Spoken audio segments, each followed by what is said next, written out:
Okay,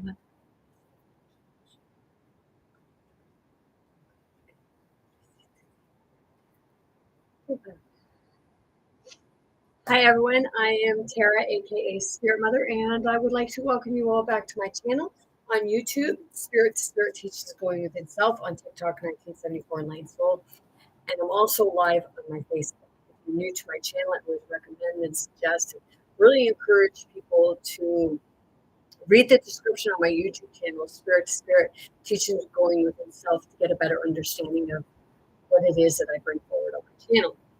As most of you know, it's an assortment of things.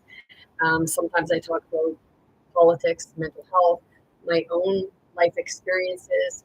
I talk a lot about my ex-husband, but it's because of my own life experiences, and I understand the part that, like it's him, but it's other spirits that he's picking up on. That's why my channel is Spirit to Spirit. So I know that it's like I'm up against spirits. I do use a lot. Tonight I was out to the grocery store, and I was talking to this couple, and the guy, he laughed, and I continued to talk to the lady, and what happened. And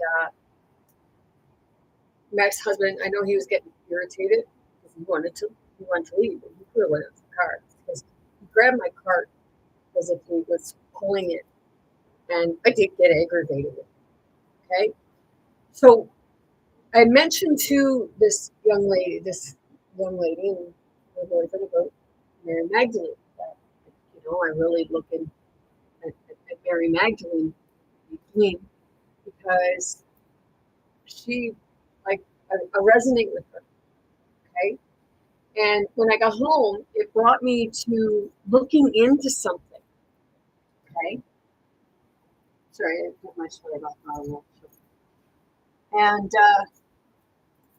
in so doing it, I was looking in to find out, like, with regards to Mary Magdalene and Peter. And it ended up bringing me to the book of Thomas. Okay? Because it was, I asked, like, what did Mary Magdalene, what did Peter say about Mary Magdalene in the Bible? Okay? I'm not here to give you a Bible lesson or anything like that. It's more of like the enlightenment of the understanding, okay? Because it's that part, like it's like we're in a masculine feminine war, okay? And Peter didn't like Mary Magdalene. He was quite jealous of Mary Magdalene because, well, he was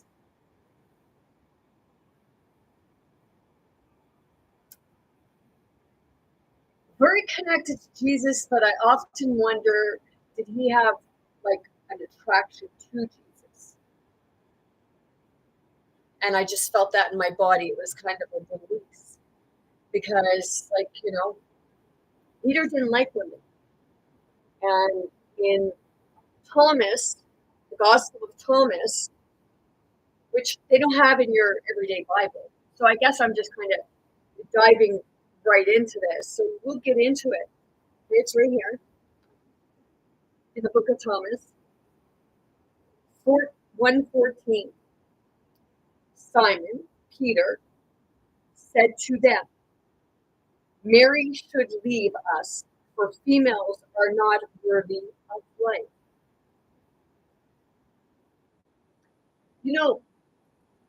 I'm going to be honest, that sounds an awful lot like, Donald Trump's followers, the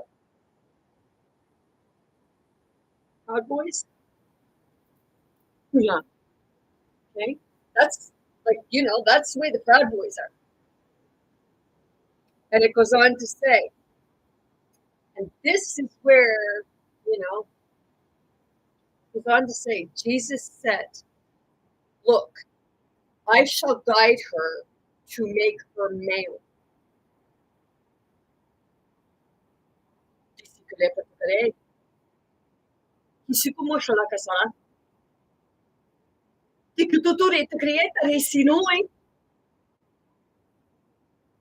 So that she too may become a living spirit resembling you males. For every female who makes herself male will enter heaven's kingdom. Are you all fucking gay? Please. Yeah,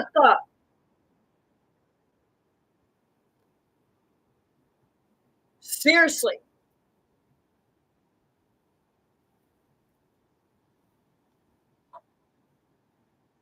This is a spirit to spirit. And that spirit knows exactly who I'm talking to. Get to put it that they said that.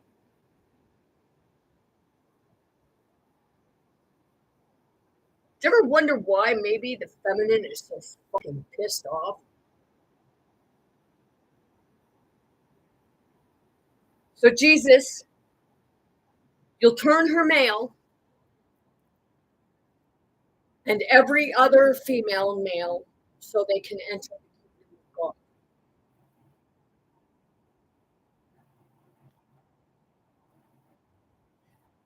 That to me sounds more of an antichrist.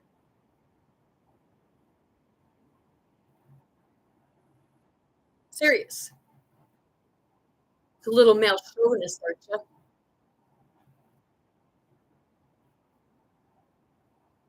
Seriously. People say, oh, well, you're bad talking Jesus. Am I?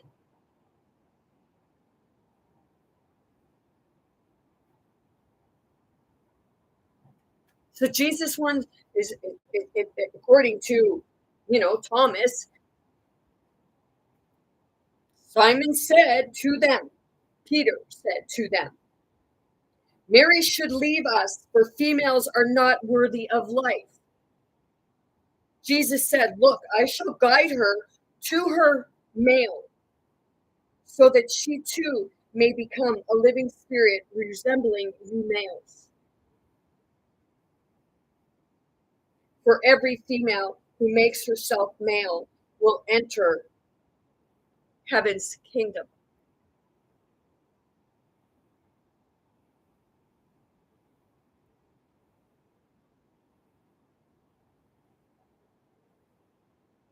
In all honesty, if I have to make myself male to get into, Jesus' kingdom,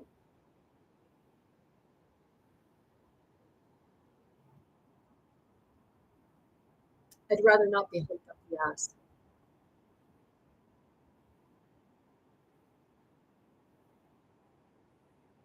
Seriously. And then, with this, people would wonder, well, like, why would they like Jesus? Why would they want to be around Jesus?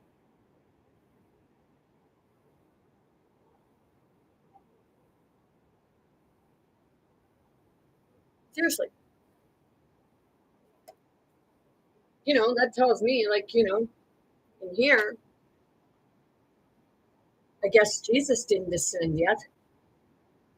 If he's saying this about women should become men, that's kind of like in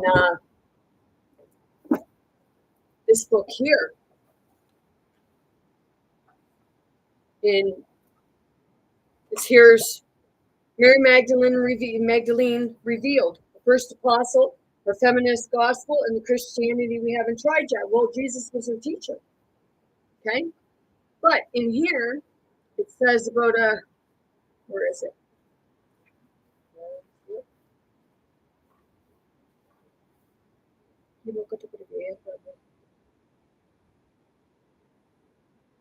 52.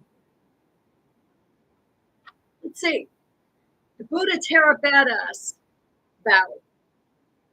Well, see, even in there, they said about Tara, badass. You know, come back as a male and somebody may listen to you.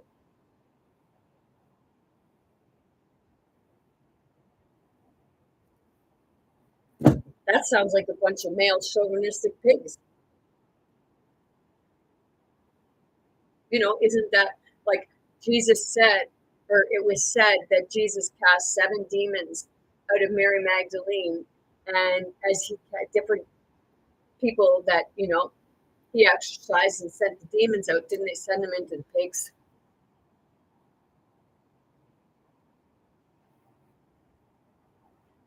Hey, seriously. Do you know exorcising the 7 demons? Let's see. 7 demons are actually representing the 7 seals, you know, the 7 chakras. Because the 7 demons are, you know, 7 spirits. You know, you can, like, you take what you will from this. This is the way I see it. Just because the Bible says it's some other way, or, you know, it's preached some other way, doesn't mean that their way is right and mine is wrong.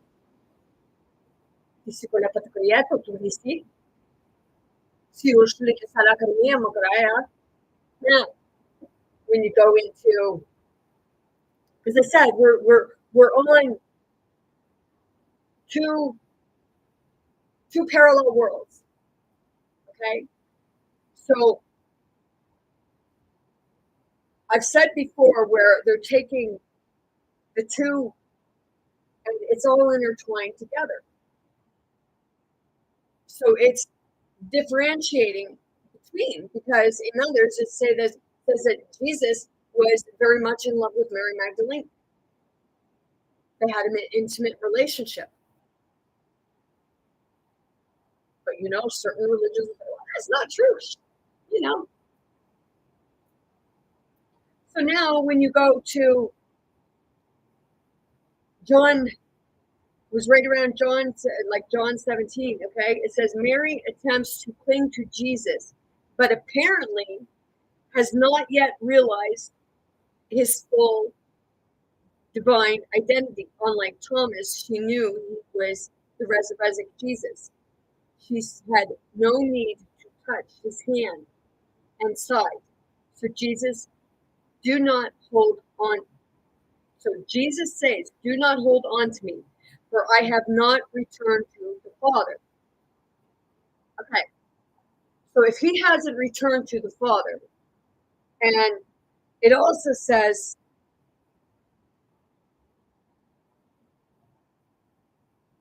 where was it? He said he did not ascend.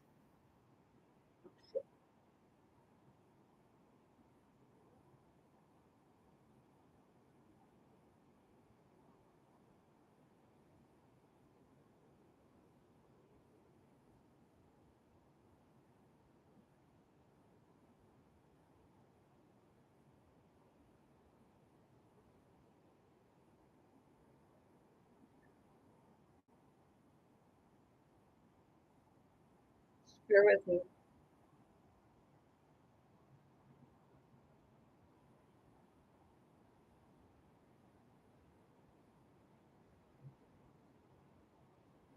I can't find it. But it said that he didn't want her to, because he had not ascended back to the Father yet. He's not ascended to the Father yet.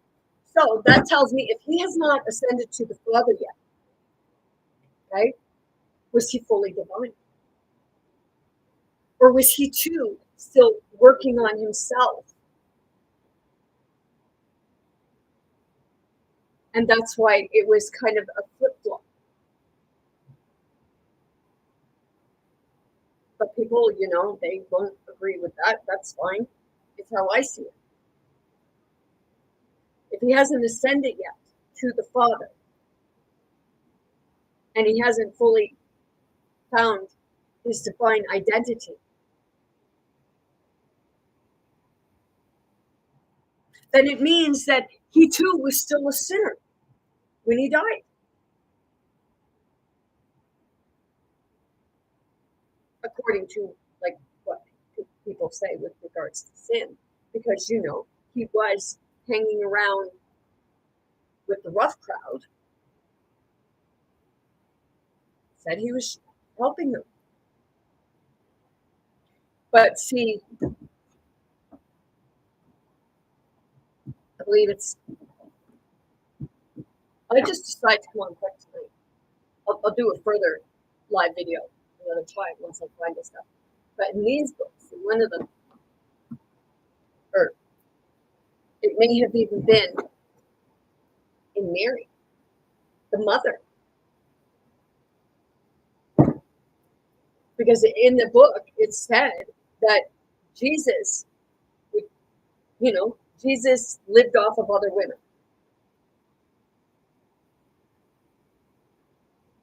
He lived off the charity of women. He said he lived off Mary Magdalene, right? Okay. Now, it also says that if he stayed at people's homes, he'd let them know that he ate a lot and he drank a lot.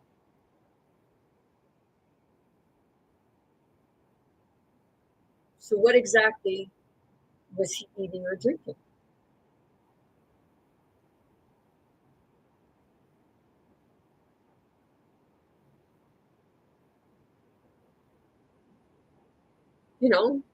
Was he a night walker?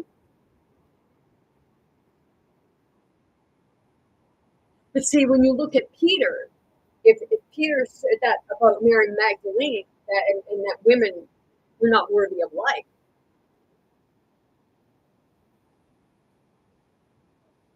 these proud boys must be following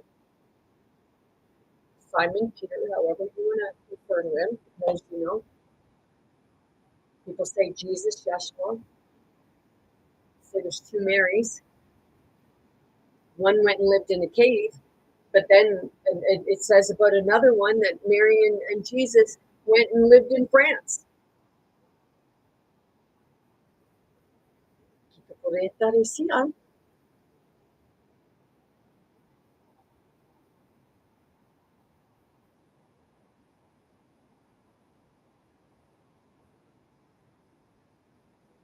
So it's that when he said, Father, why have you forsaken me? Okay, it's that part of Jesus has to take responsibility for his actions as everybody else, and everybody says, well, Jesus was perfect. Well, I still believe that Jesus and Yeshua were two different people. I believe that extremely good possibility they were twins when they were born, and they were separated at birth. Because I'll use it again, and I do. I talk about Once Upon a Time series, Once Upon a Time a lot. And in that series, you have the Dark One. The Dark One liked making deals. And if you broke a deal with the Dark One, you were in trouble, much like, who's your leader right now in the States? Donald Trump, right? See, I can see where he's flip-flopping. See, the Dark One was Russell's sister on the series Once Upon a Time.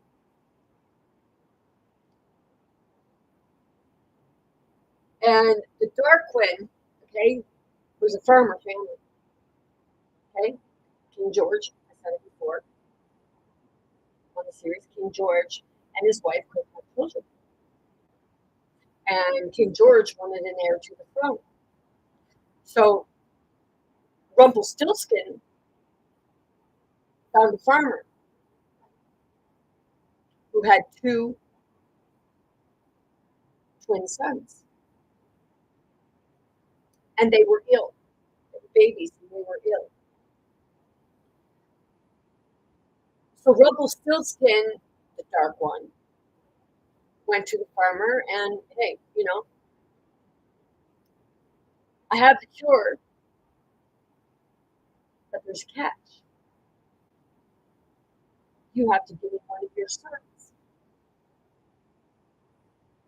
So it was King David, or it was David and James. Okay, so King David, King James. You know, the book of James. You know, the King James Bible version talked about King David. Well, they didn't like each other, but see, they didn't even know about each other until later. Father, he regretted giving the son away, so he was drinking himself into oblivion.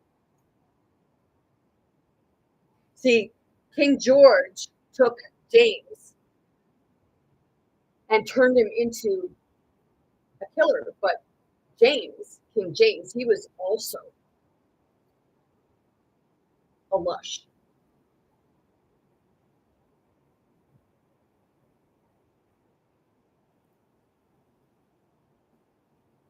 See,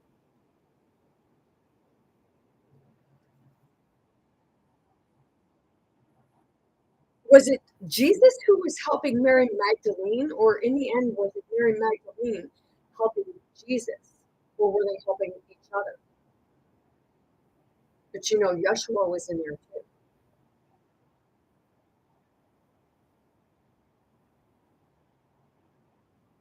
Because they say about the resurrection. Well, I want people to realize that, just remember Lazarus, because I believe that Yeshua was the one that brought Lazarus back to life and did the healing, and Jesus was the aggressor.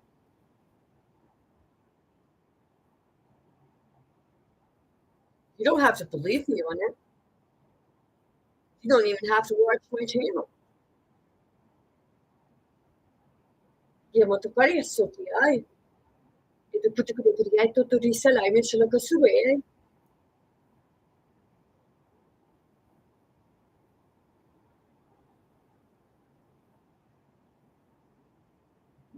You know, Yeshua brought Lazarus back to life. So, it's extremely possible because, like I said, I believe that they're two separate people. That when Jesus died on the cross, I believe that Yeshua went to him and brought him back to life. Didn't they say Jesus did 40 days and 40 nights? How many of you knew that his grandfather did that too? Mary's father, Mother Mary's father.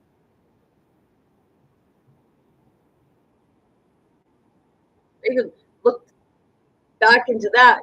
If anybody, like, if they ever went in my search, they find out that I looked at that.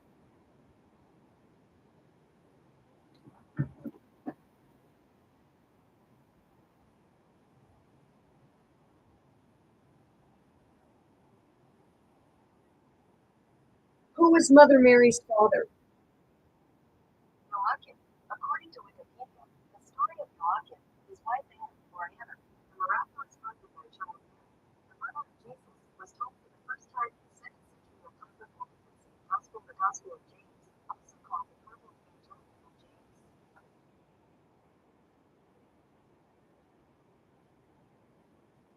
So let's see about him.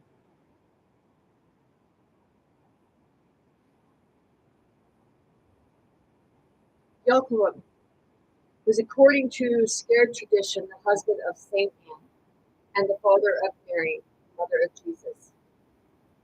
Okay. Gospel. Okay. So the story of Jacob, his wife Anne, or Annie, or Anna, and the miraculous birth of their child Mary, the mother of Jesus, was told for the first time in the second century apocryphal infancy gospel, the Gospel of James, also called the. Okay. Jacob was a rich and prosperous man who regularly gave to the poor. However, Charles Suvet, writing in the Catholic Encyclopedia, says that the idea that Jacob possessed large herds and flocks is doubtful. At the temple, Jacob's sacrifice was rejected. Wow, shit.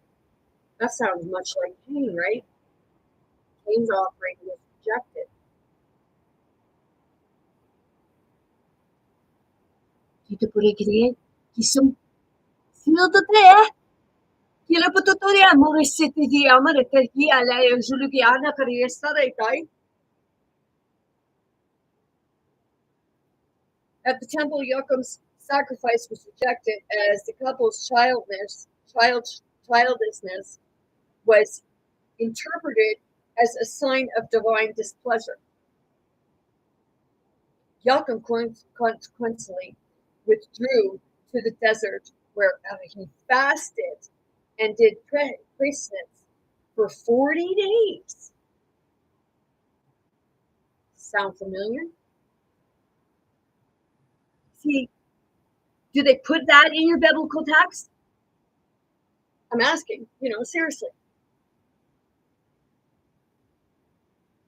40 days. Jesus did 40 days. Who else did the 40 days? Krishna and Horus and many others.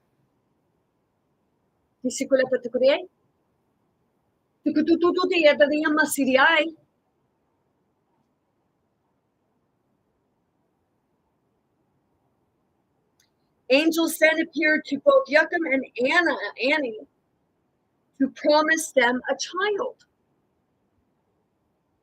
Jacob later returned to Jerusalem and embraced Annie at the city gate, located in the walls of Jerusalem.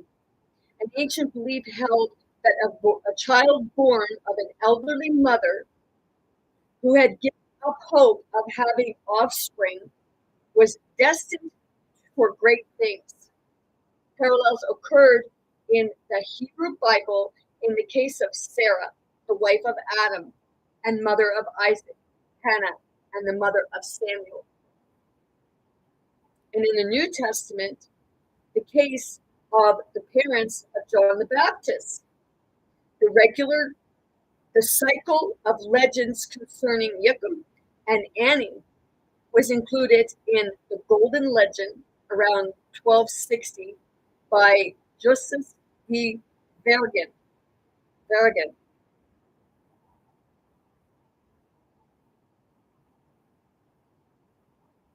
This cycle remained popular in Christian art until the Council of Trent, 1545 to 1563. Well, where is that? How many of you know that? Probably say, well, that's not true because it's not in the Bible. No. Do they put everything in the Bible? No.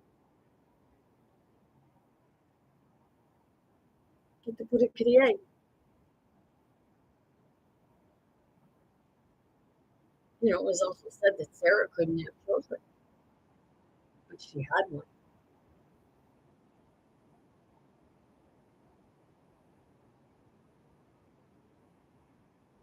And Mother Mary, her mother Anna, was elderly and had.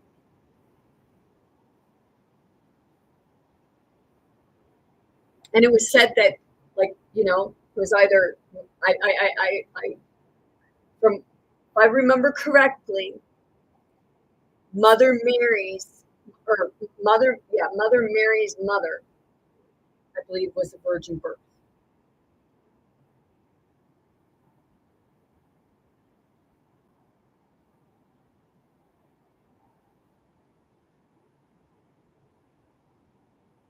That's like, I seen a woman say that she don't believe in sorcery, like she doesn't believe in sorcery. You don't believe in sorcery, but you believe in Jesus.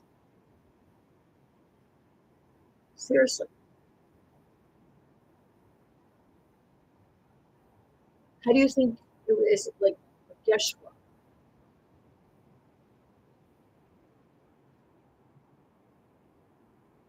How do you know well, it was. Not how do you know it wasn't? It was. Ele é tudo bonito criado no ser.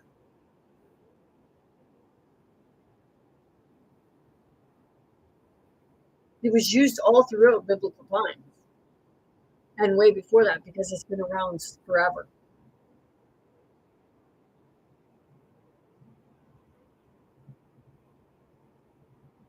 The ones that don't want you knowing about that are the ones that, they want to control.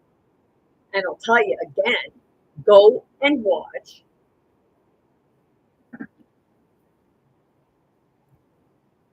the movie, the children's movie, Frozen 2. And it says in there about the spirits. You have the 5 spirits: earth, wind, water, fire. And then Elsa was the 5th spirit.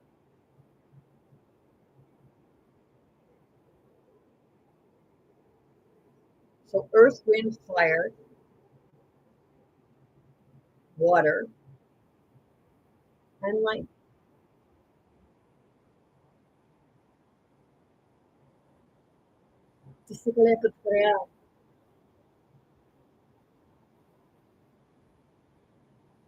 And,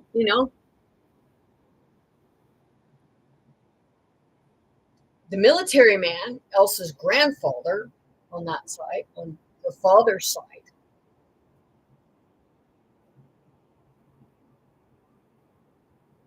killed, scalped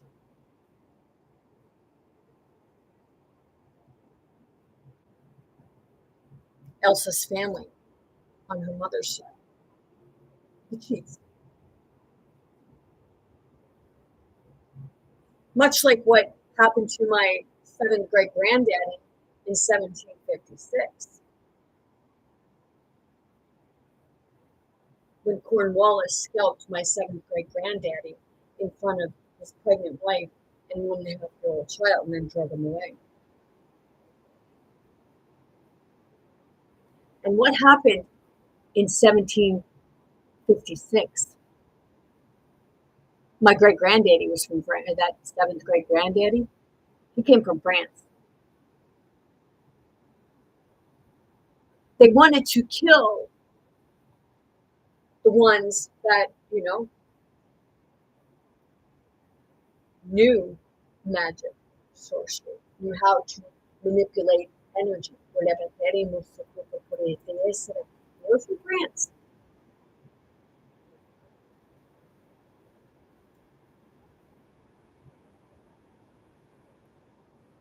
And what happened in 1756? The British-French War, right?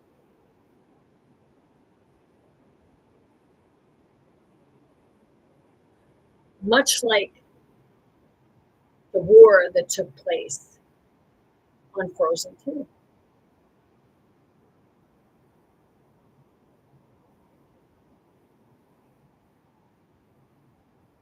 See, right now, what you're dealing with, and I'll tell you again, because everything is a spirit to spirit, you're seeing the spirits.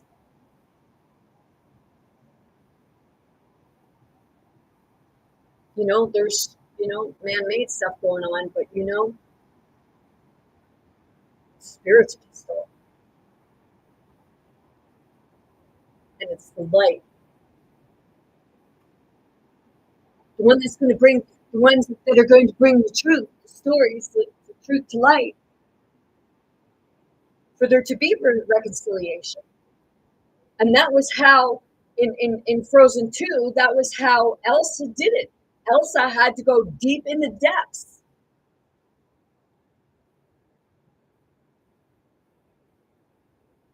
She went deep in the abyss to see what happened.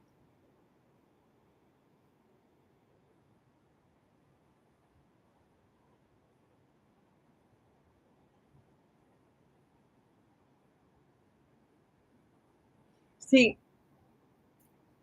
if you look at, I went to the tour of Blumenberg, and they said about one of the Bootler brothers who just didn't die the first time he home.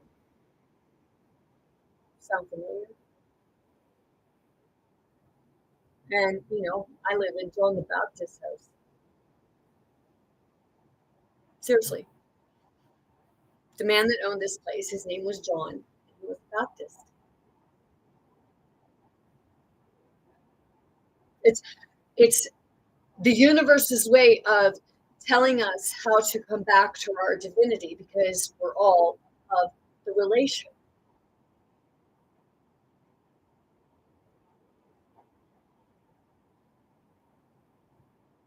We all go back, not only to those times, but to Isis, Osiris, Horus, Seth.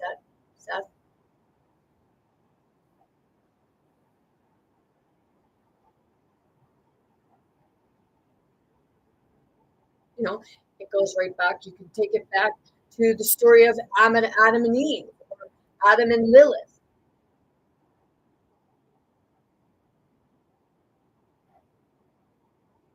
Adam thought women were here to serve him.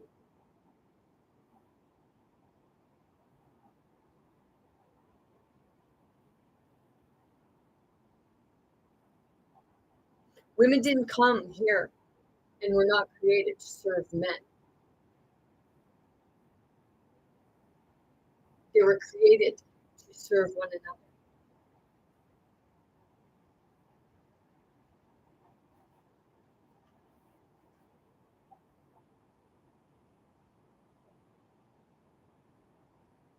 And Jesus never said that he was God. Even like people say, well, in one of the books it said that Jesus said, of I am, and then about Abraham.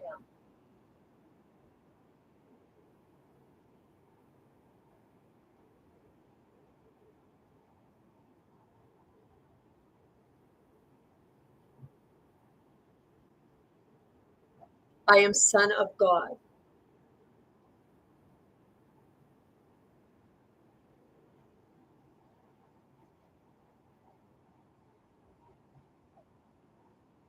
That's what he said.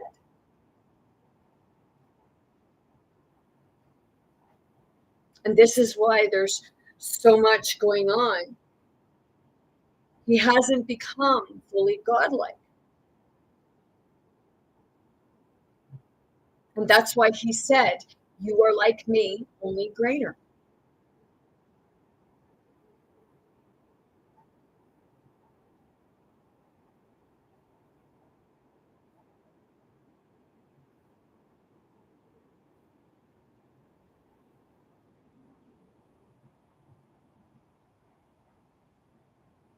See,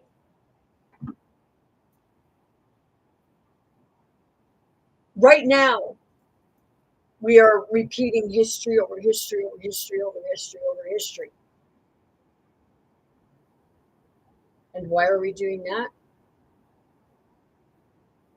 Because we're remaining blinded to the truth. And the truth is that it's the same people over and over with different names. Simon, Peter, Jesus, Yeshua. Two different people, two different sides.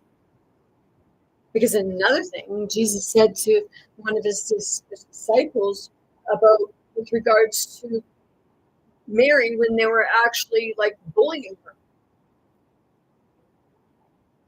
Maybe Jesus was like, or Yeshua, they were teaching her how to be like a healer, but also stand up for herself, especially in a world of men.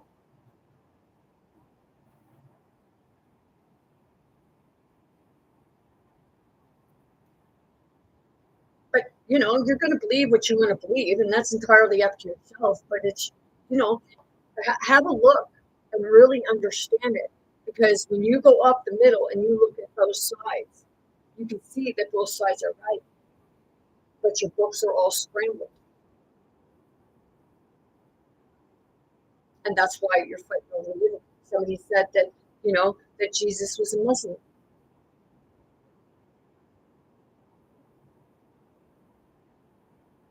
If the Muslim community think that women are nothing and that they should just be their servants. And in the book of Thomas, that's how it said it. You got to cover up, like you're not worthy.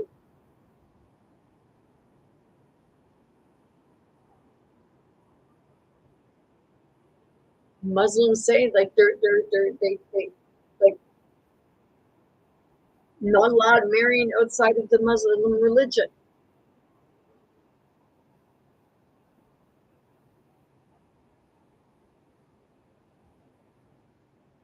My question really is like, why?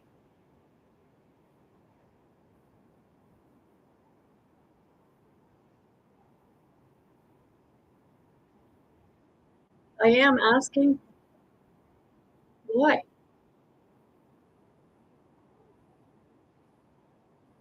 Isn't love supposed to be love, and it doesn't matter like what religion you follow, what color? And people say, well, you should stay with your own kind. Well, you should go fuck off in the corner somewhere and fucking get a grip on reality and realize, no, we are all the same color. We may have different belief systems. Our skin may be a different color.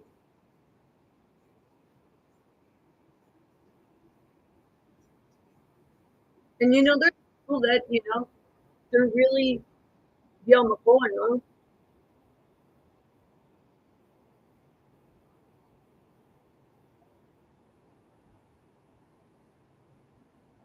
See, the reason why there's less and less marriage is because of all of this bullshit. And yes, I say bullshit.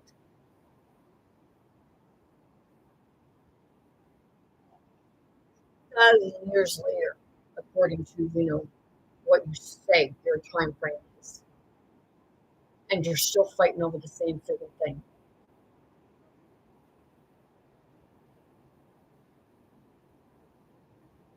Still telling the same stories. You tell the story of Adam and Eve, which, you know, sounds so familiar of other stories.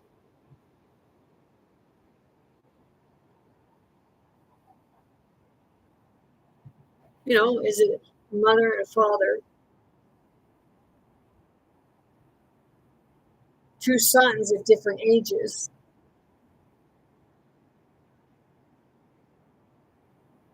and a twin daughter?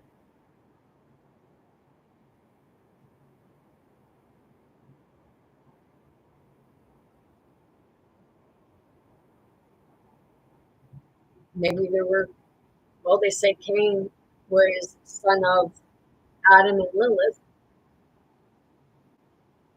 and they say Abel, son of Adam and Eve. You think they didn't have any girls? They come in pairs.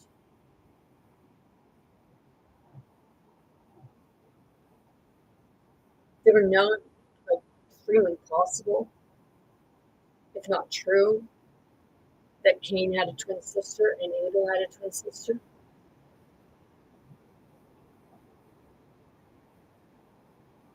That would explain,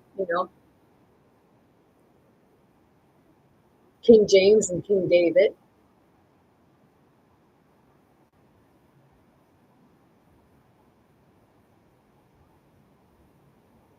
Mary and Mary.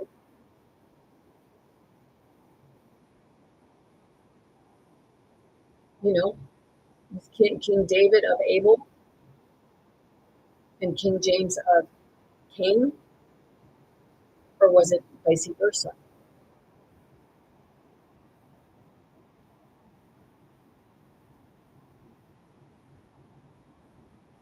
A lot of people will say about with regards to Cain and Abel. Well, if you look at both their names, so you got heaven and earth, okay?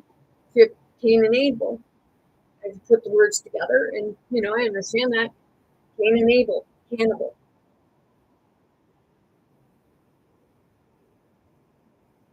What's a cannibal? An eater of flesh, right? And Cain was said to walk the earth. Is it possible Cain was a wolf?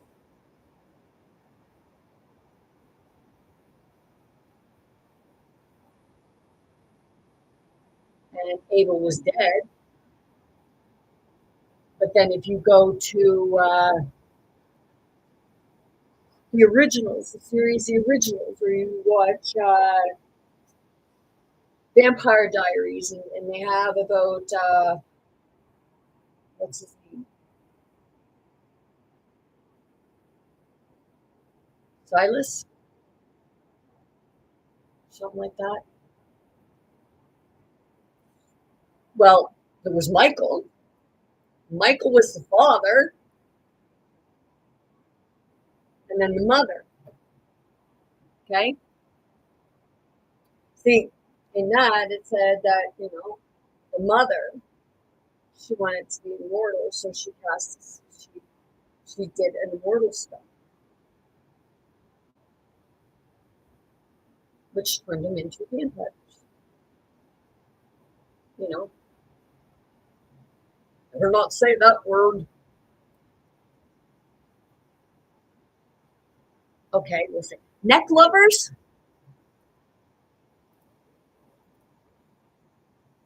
the thirst for blood, the lust. The name was Michael. And then the mother made a baby with a wolf, which would be what people would class as a werewolf.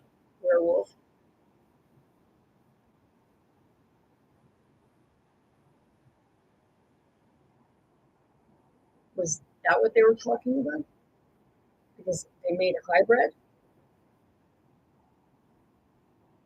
part wolf, part wolf, and part vampire. But God, say that word, that's taboo. Well, if that's fucking taboo, then that's pretty fucking sad because they don't want throwing it all over the TV, right? But we have to say vampire or werewolf. Well, you're psychotic, you're autistic. Am I really? Because think of St. Christopher. St. Christopher was a traveler, right? So wouldn't Cain be the traveler? And St. Christopher had a dog face? I'm just talking sense here.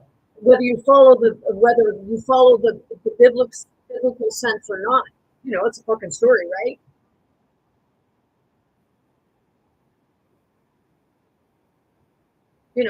Didn't they say that Cain or that Saint Christopher carried Jesus and was like carrying the weight of the world?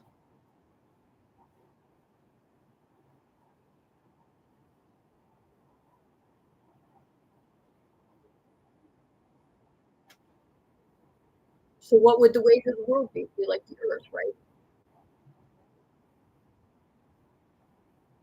Was he heavy and weighed down because he was carrying the people's sins? Because he was taking in the people's darkness when the people should have been fucking dealing with the perfect selves.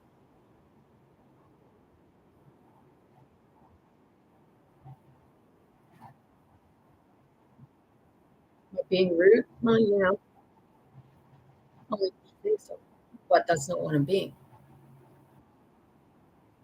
I'm questioning why, like, people really thought that Jesus should be taking on your darknesses, or why God should be taking on your darknesses. God didn't do it, but people like to blame God for it, and then say, "Oh, well, God's Son Jesus is going to take our sins." Some say Jesus is Son or God's Son, and others say God.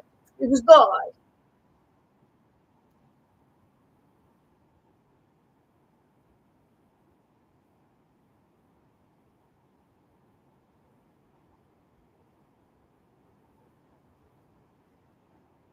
Think of all the shit Cain would have went through. Said that he killed Abel, but why? Like, what really happened? What was the real story?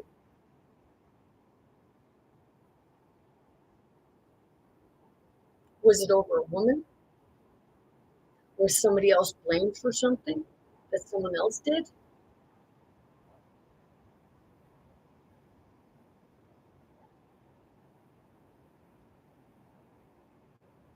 I'm allowed to ask these questions. People are like bowing down to Donald Trump, who, is the total opposite of what Jesus represents. And oh, don't say that name, because I felt that change in my body when I said Donald Trump, or should I say Donald McGinnis? If people don't know what I'm talking about, go catch up on the story of the Curse of Oak Island. Because Donald McGinnis, he just disappeared into thin air. And, they say Donald Trump is a time traveler. So if he's a traveler, is he the dog? Is he Saint Christopher? And was he a saint? Or was he Cain?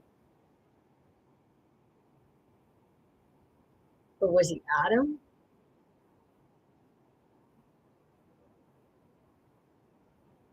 Because there was a series, something dark. I forget what it was called, but it was set in Germany. And it was like they were a bunch of them were traveling through time, and like, their friends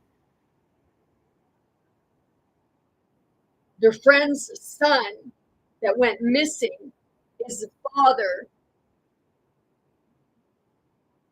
of the person that was perceived to be Adam, who traveled through time.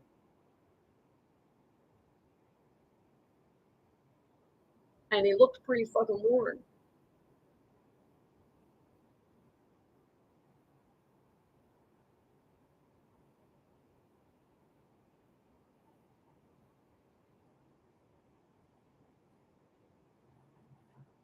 Seriously.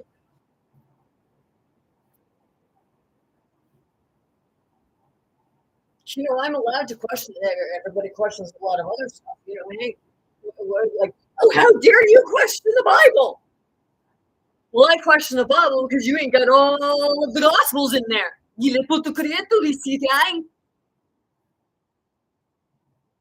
They're not all together. Like, you have the Torah, and you have the book of Zohar.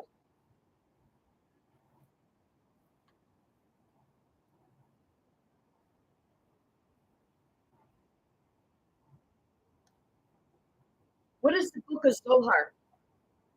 According to Wikipedia, the Zohar is a foundational work of Kabbalistic literature.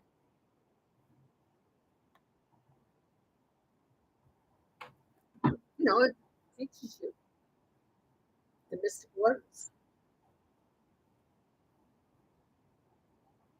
And he said, no, it doesn't. I'm sure about that.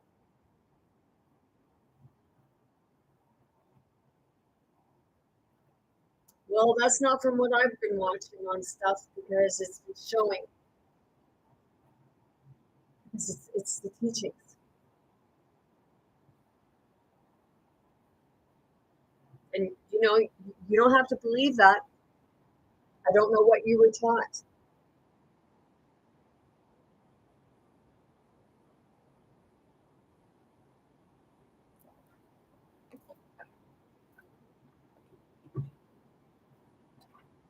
I have a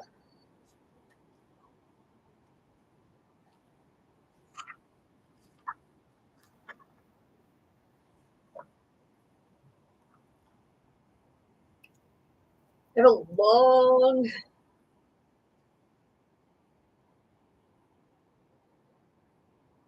my third great grandpa,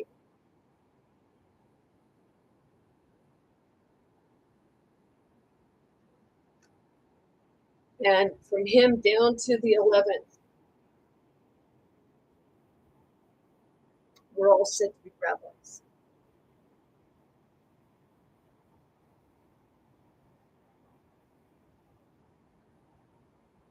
And I connect with my ancestors. My 11th, it says Solomon. And then Isaac Halevi.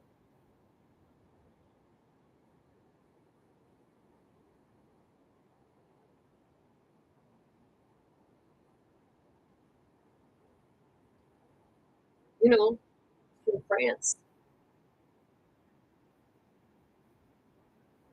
My ancestors are from France.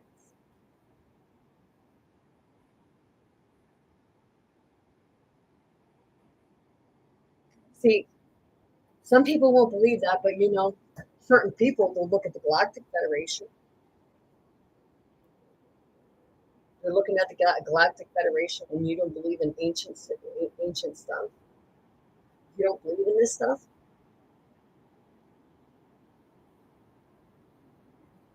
My question is, how can you believe in one and not the other? Seriously.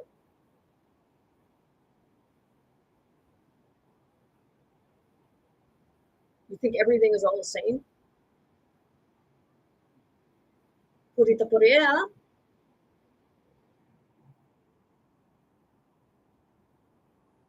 You know, Jesus wasn't ready.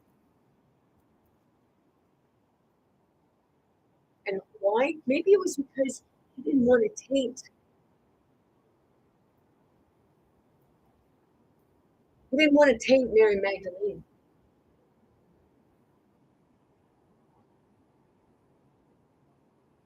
So I said he hadn't ascended to the Father yet. Means he wasn't pure.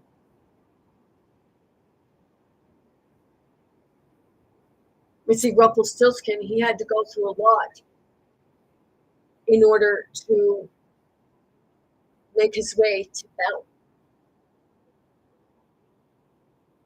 He didn't want to give up his dagger. And then he found a guardian. And then he didn't want to put the burden on the guardian.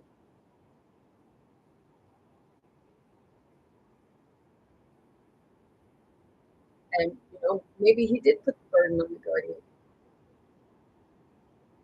Maybe she voluntarily took it. And once upon a time, Alice in Wonderland, she was the guardian choice. But in the series, Rumpel stopped and told her, I can't do that to you because that's just another tower.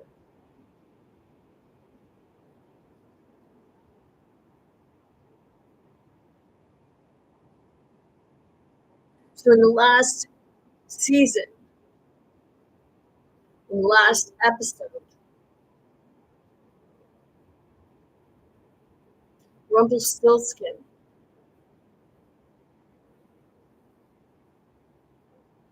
went up against himself.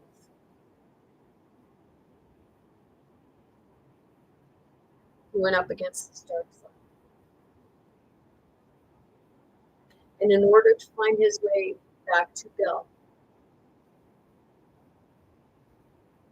he sacrificed himself. Because he said,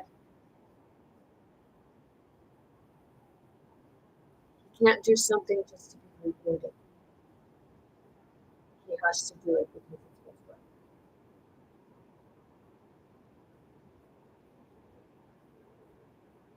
So he took his heart and he gave it to another.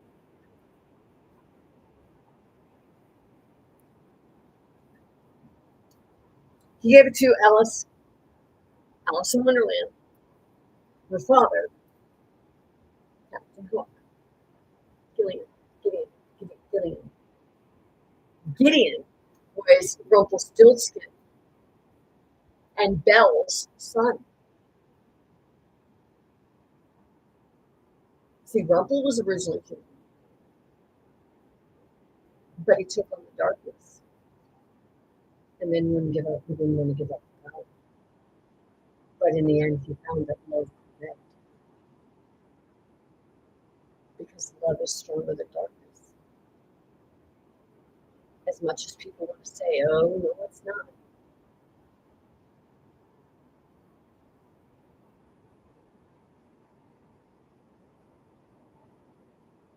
It's that part everyone has a true love.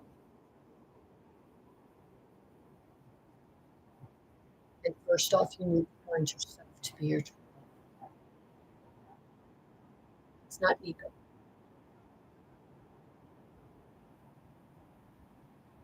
To be able to fully understand love, you have to understand what it's like, what it feels like to love yourself, and not in an egotistic way.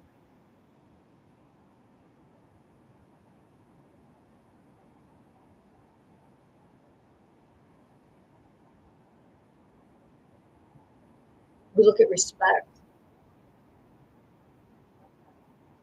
It's something Max husband say about somebody because they don't treat me with respect. If they do, you might want to look at yourself because you don't fucking treat me with respect either. So I guess maybe, you just need to be the example.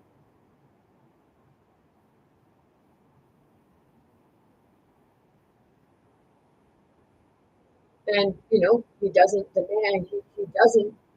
demand others to have respect, like just show respect for me, especially when they're in his home and I'm there and I live in the home. I mean, I live downstairs, but I still go upstairs and he'll ask me upstairs.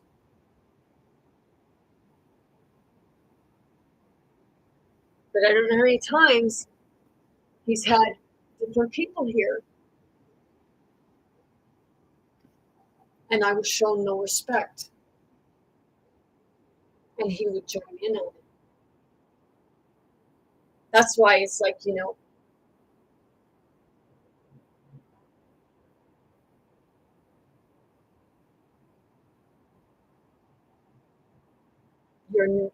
that part, in the past lifetime or this lifetime or another lifetime, you are not going to turn Mary Magdalene into a man. She will embrace her masculine side, but she will rule by her feminine because that's her heart.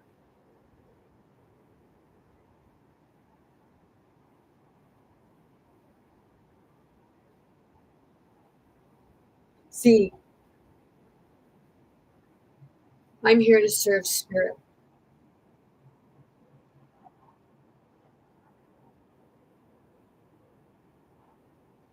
I'm not here to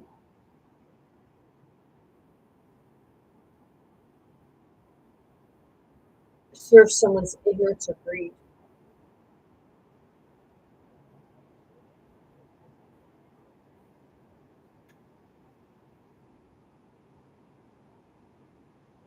I'm here to help the world heal. Some may say, well, I don't need healing. No, you don't. But I have to say, if you are saying I don't need healing, then maybe you're in denial of it. because everybody thinks that they don't need healing until they admit.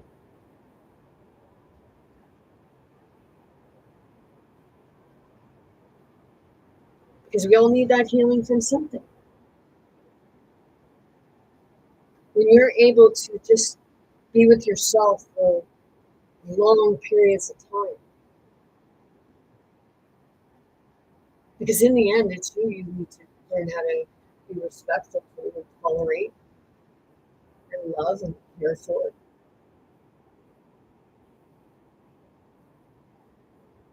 Because if you're not loving yourself and you're doing everything for everybody else and not yourself, what would you resent in those people?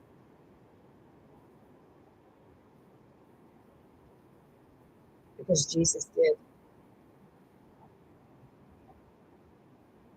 Because he couldn't fathom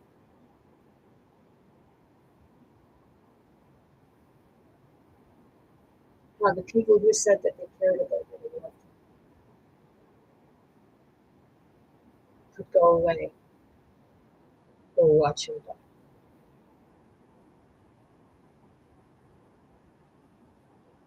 He said he was a Lord, he was a Savior. If he was your Lord and he was your Savior, then my question is, why are you still doing the fucking shit you're doing? If he died for your sins, what, you gonna make him die every time? And I'll keep coming on here and I'll keep asking that question.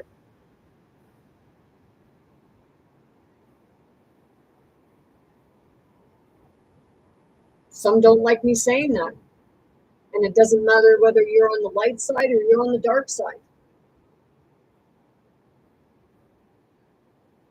Even the ones in that time said that they were of light, but they watched them die. Or they turned their backs and said that they didn't, that because he said so.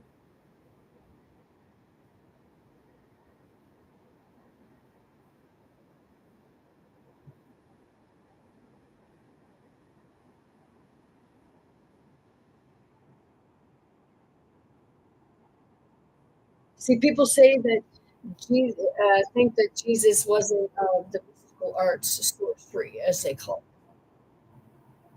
Jesus, how do you think Jesus knew what people, or Yeshua knew what people were thinking of doing? Because he was reading. That's how he knew that Judas was going to do what he did.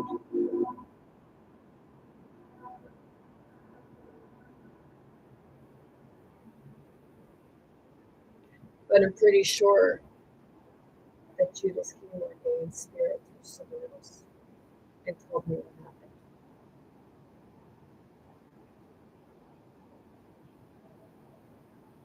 His family was threatened.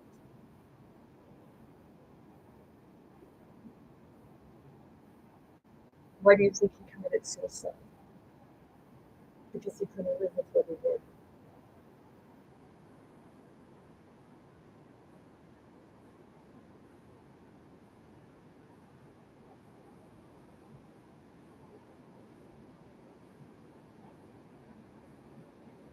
See, they say that Jesus asked Peter 3 times, do you love me? Do you love me? Do you love me? You know I do.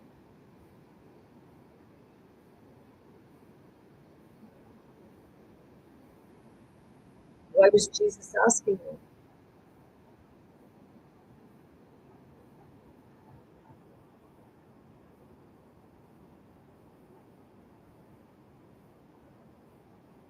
Was Judas actually the bad guy?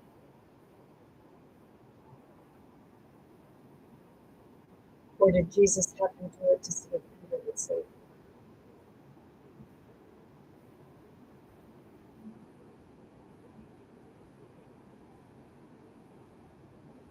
He took it away. You know, people show pictures of Jesus standing right behind Donald Trump. Did you ever realize that maybe that was showing you who he was? The true betrayer?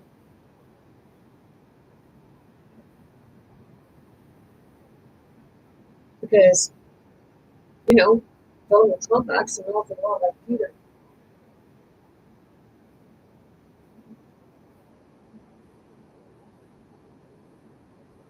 See, it's that question, how did Peter get to be the way he was? Because, whether he was like about his own sexuality and he was in love with Jesus and he couldn't believe that Jesus would have anything to do with this, according to what, you know, probably his rumor of Mary Magdalene being a whore or a prostitute.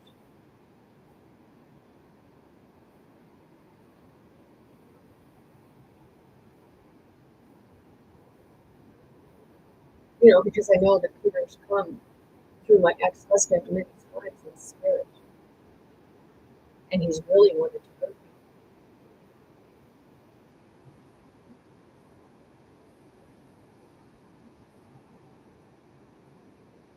Fucked up.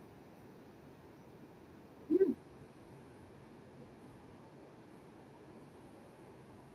Because my ex-husband told me that I was tainted.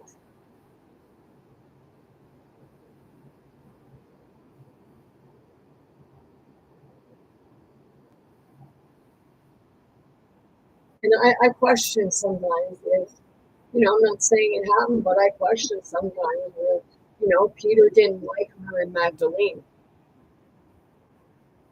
Did he rape her?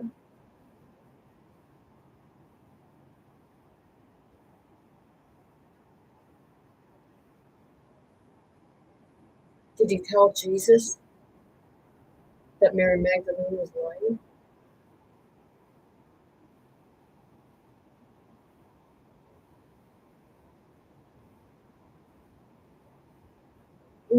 Maybe Peter started the, what is it, televangelist,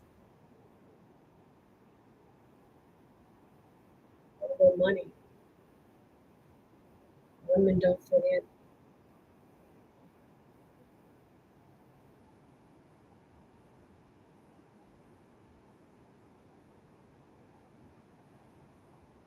I'm allowed to ask that.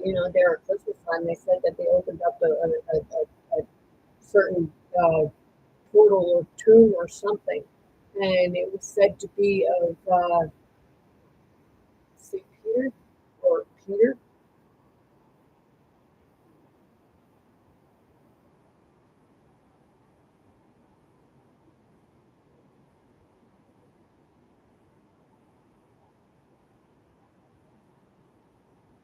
Is Mary Magdalene, did Mary Magdalene stand up to Peter? Is that what you're witnessing now?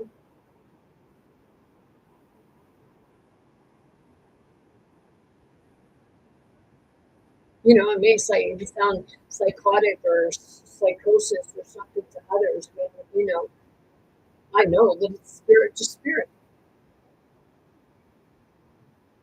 But they say we're in biblical times.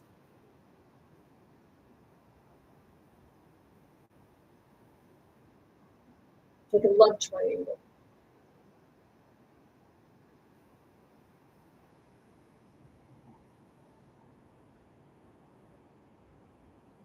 And what the woman's in the middle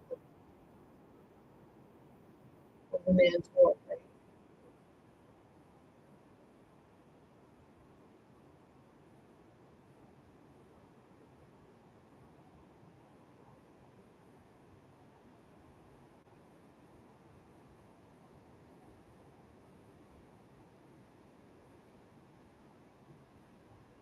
It is biblical.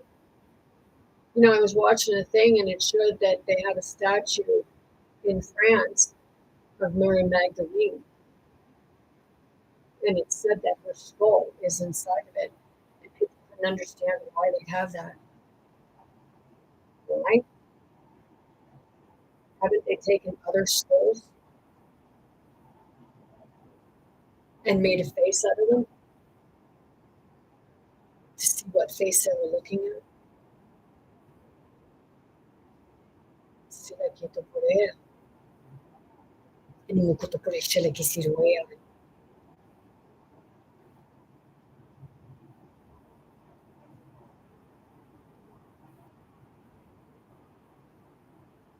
I feel that it's like bring it here. They said, "Almost like you mind,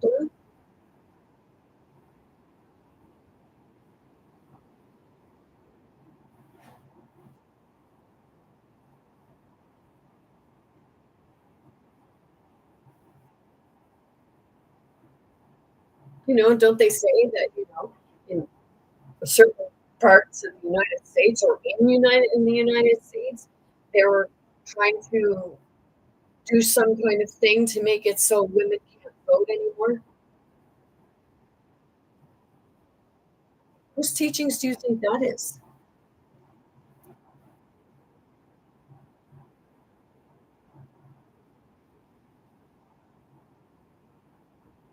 Women are not bags and they're not dirty.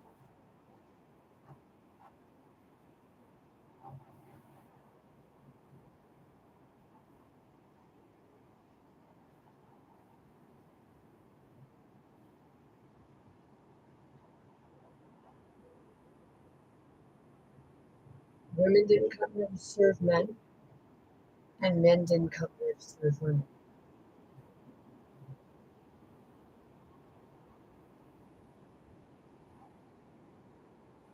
You came here to learn how to work together and share responsibility.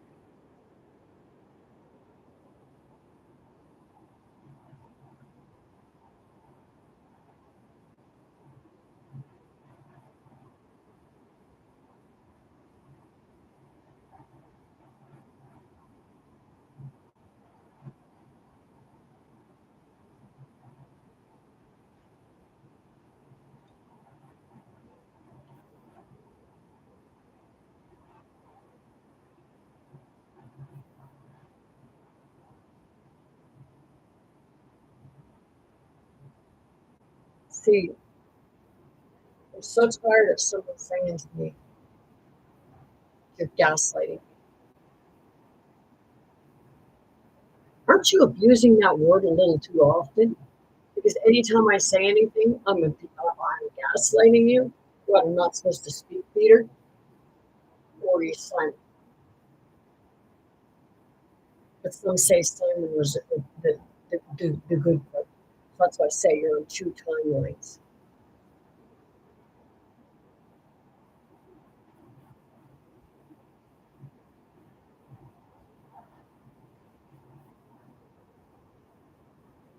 It's like two personalities split,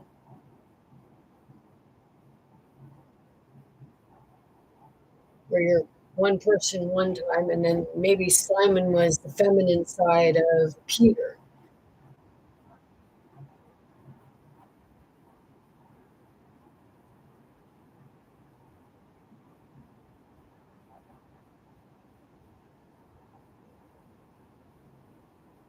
These are like, to believe everything, you're actually holding yourself back. Why don't you like actually talk to one another?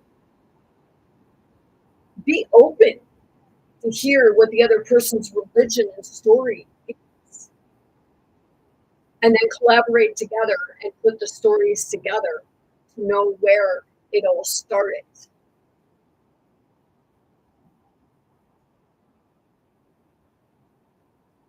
And then it's not about creating a war,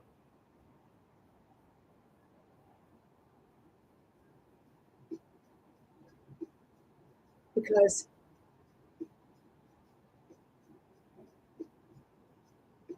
maybe Jesus gave all the sins back to you, clearing it all out and saying, here,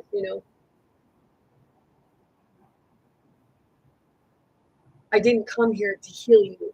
I came here to teach you how to heal yourself. And now you have to look at it. That's the part of giving it to God. being able to look at it yourself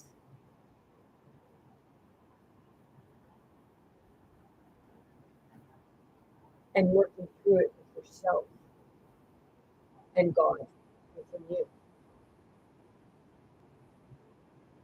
Because it's the mental filing cabinet of all that's restored. And then the heart would be God. So God would be your shoulder. God would be your heel.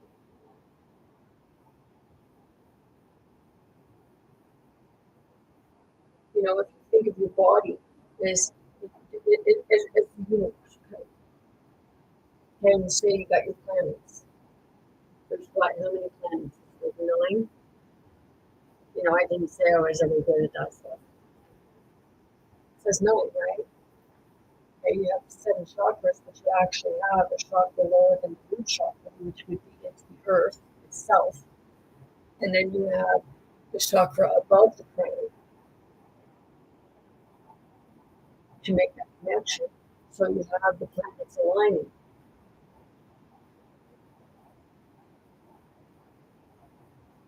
You have the sun. From here down is the earth chakras.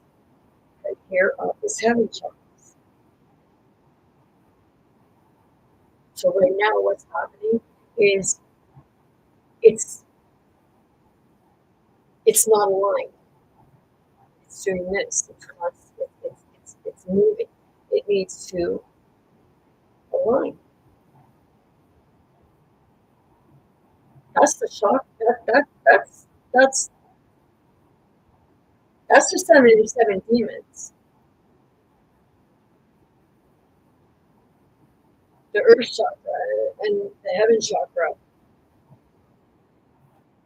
they connect you there, but you got to connect with us here in order for it to all align together. Your masculine side, your feminine side. It's the balance, the yin yang.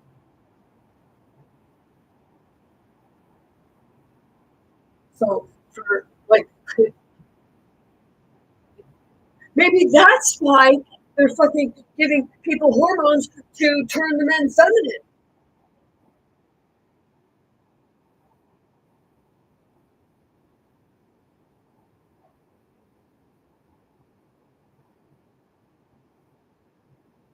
Or maybe people are just starting to realize it.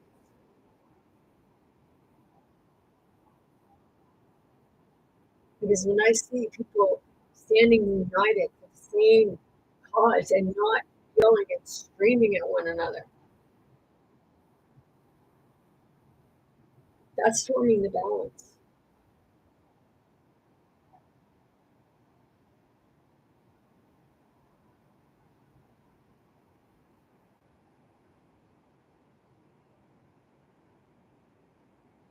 And Jesus, we're trying to find the balance. Yeshua, he probably wouldn't stand up for himself.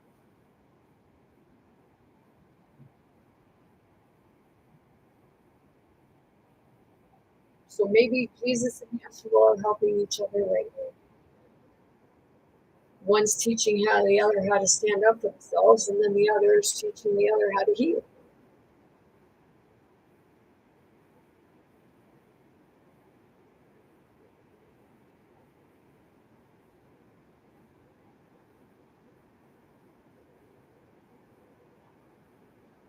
It's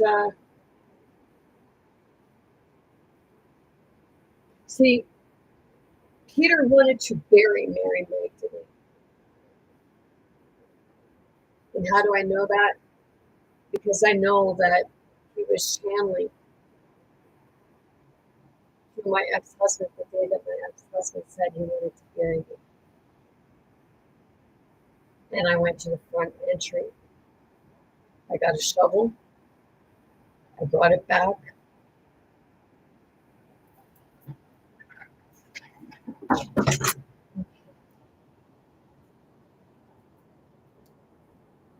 Then this is, I waited till he came out of the bathroom. Let's go back here. I had chopped off on YouTube. I waited. I stood here like this, waiting for him to come out of the bathroom. And when he came out of the bathroom, he turned and he looked at me. He said, "Look, let's go." And I took the shovel and I went like that, and I just threw it at his feet. I said, "You want to bury me?" I said, "Sure." I said, "Bury me." And I asked him if he wanted my help.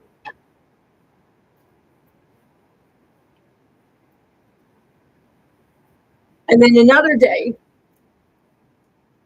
he got in my face, and through me, a lot of the time, it comes out because, Mary Magdalene really had a beef with Peter, and she hated him.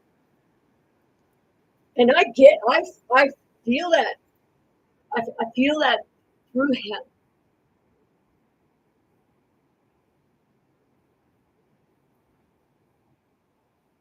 He really wanted and wants to hurt Mary Magdalene.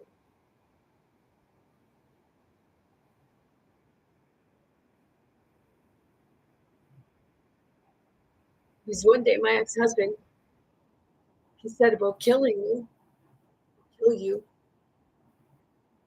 So I picked up a weapon, something he could use as weapons, and I handed it to him. I said, "Here, I'll even supply."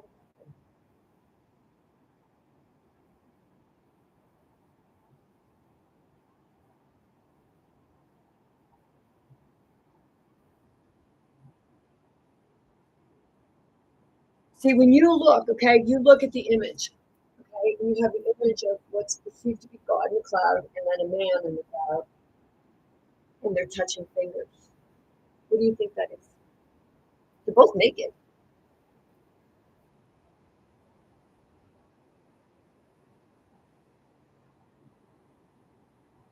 You know, I'm going. I'm like, you know, is Jesus a homosexual? Was Jesus bisexual? Is that why you're seeing a lot of the LGBTQ stuff? Or is that Peter?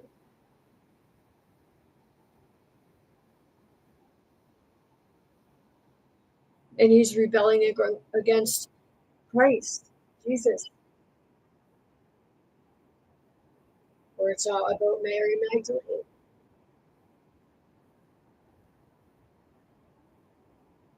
Because here it says, the first apostle for feminist gospel and the Christianity we haven't tried. And didn't they say that Mary Magdalene was teaching Jesus' stuff?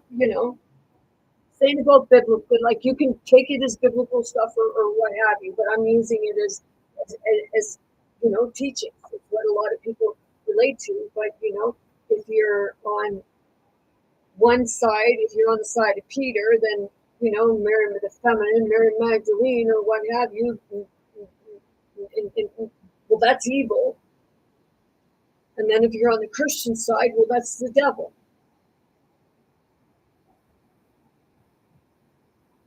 Two Christian sides, because you got your right wing conservative, meaning women are just this. This is your role. I had a pastor bring me a thing that said a scripture that said, "Wives shall submit to thy husbands," but it's also that men should respect thy wives.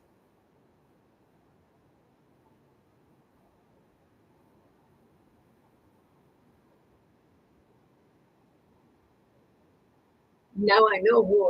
Now I know who I was. Who was like who was channeled. The day that I drew the day that I was drawing that picture, and it said that I drew a picture of a woman with a skirt, it was like with a skirt on, and it had that we were bags,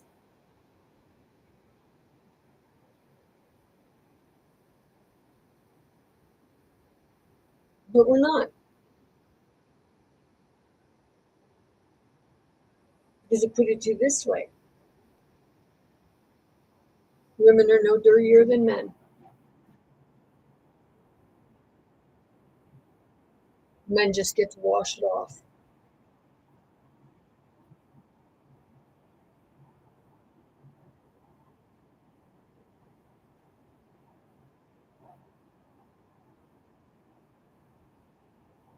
See, was Peter of the O positive bloodline? You know, having to make all kinds of babies?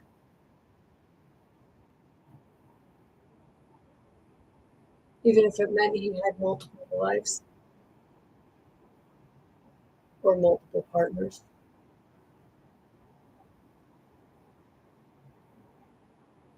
You know, if you look at televangelists, their past and stuff like that,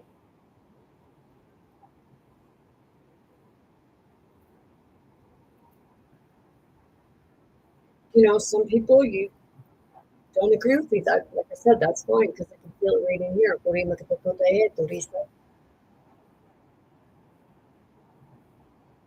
I don't have to believe the same way as you. Same as you don't have to believe the same way as I do. And you just try and tell me why yours is any more right than mine. Maybe we're reading the same stuff, or we're interpreting it differently. Why is your interpretation right and not mine? That's how I see it, and that's how you see it, right?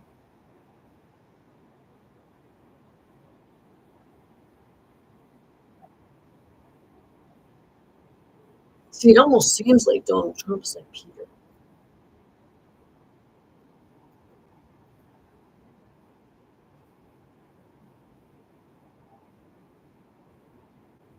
Everything is a crime, except for when they do it. Women are pieces of shit,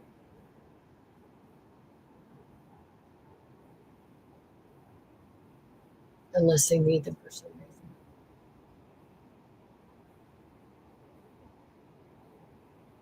And then they don't care how much you give them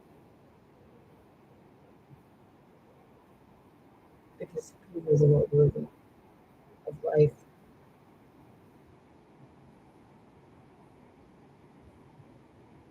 So, Peter, if you put yourself in a cross upside down, will you be in a murder?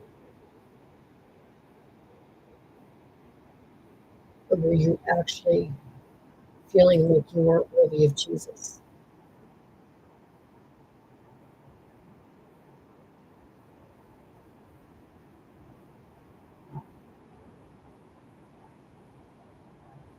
Telling the world something that you're antichrist?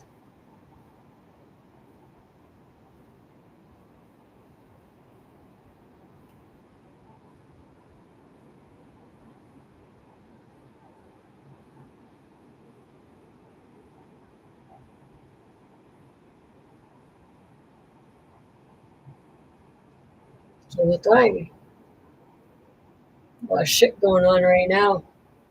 The way I feel it,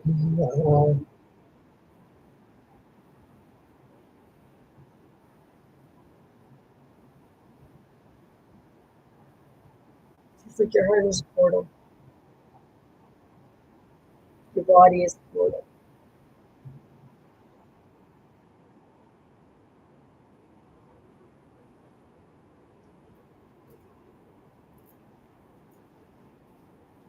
Yeah, because I can feel it right in here. It's like, wow. Like, holy shit, you guys.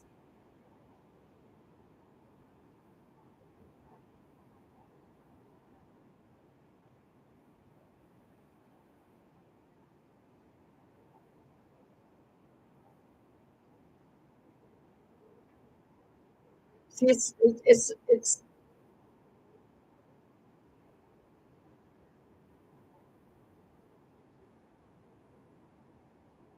yeah, that would be like with regards to their, if you look at the, oh my Jesus.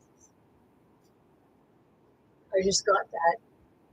It was in Paris. Was it not that they had the mock? They said it was the mocking of Jesus and the Last Supper, and it was in Paris, France. You know, France is. It was trying to make a statement with regards to Jesus and Mary, because in some it says that Mary, like I said, Mary and Jesus fled to France. See, there are many people out there that are going deeper than just looking in the Bible.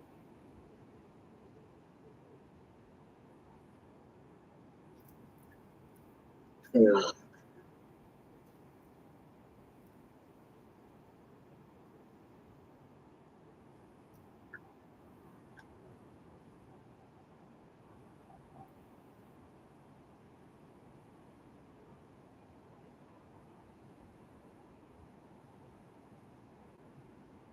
It's like I can feel it all through my body right now, especially in this area here, right in this heart chakra. It's right there, and it's like a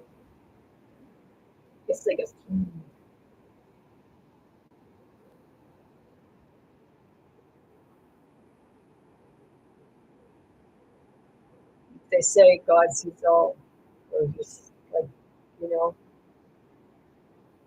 So if God sees all, then God sees what happened between Peter and Mary Magdalene.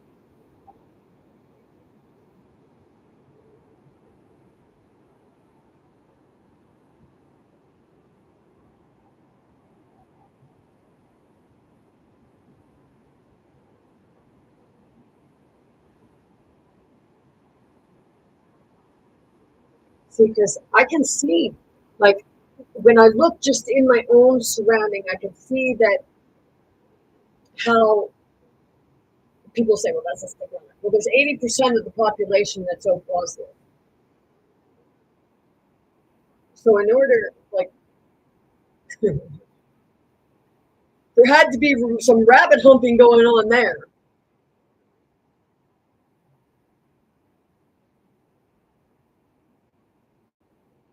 Because the O positive wanted to make the O negative extinct. RH negative, scientists say it's nothing here.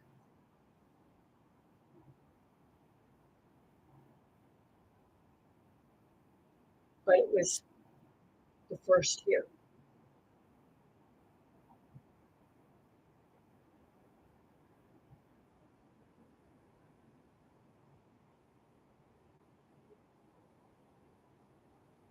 See, they couldn't breed.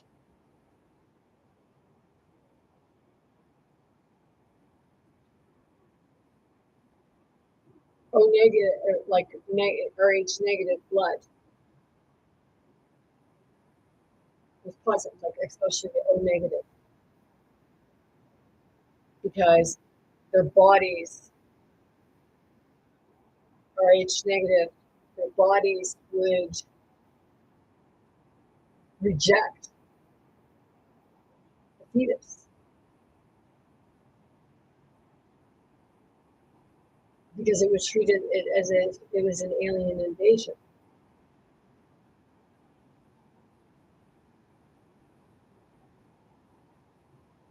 So when people said about abortions, what if the person is an RH negative? Are you going to call them a murderer because their baby's aborted? Because their bodies attacked it? Because it was like to them, it would be a mutation, something invading the body. But they could easily produce another RH negative group.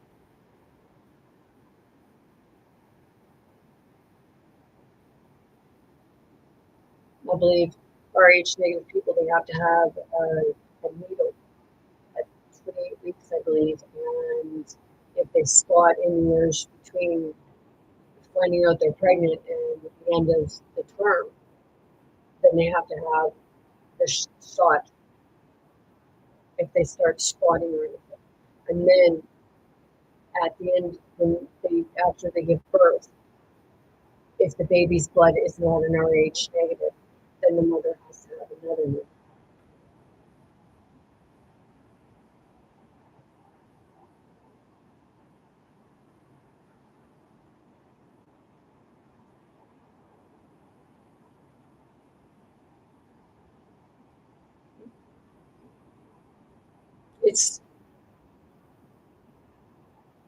It's learning to understand other people. And right now, when I look on TikTok, I see a whole lot of fighting over countries. Where our country's better. We're wealthier. Well, look, we got fruit and vegetables, and you got nothing.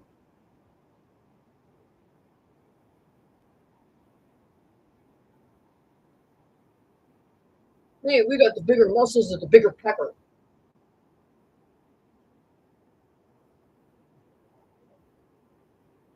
It's like a penis.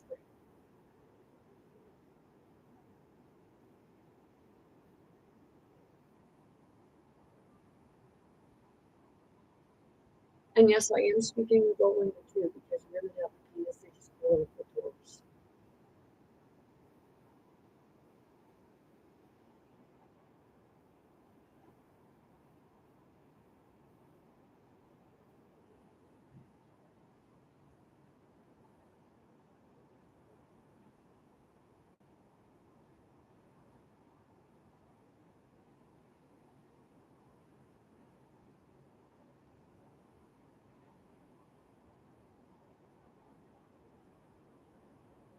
So it's that part.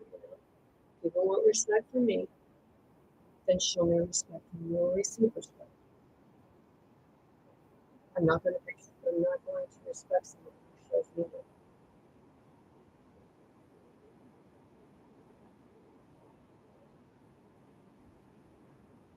that. And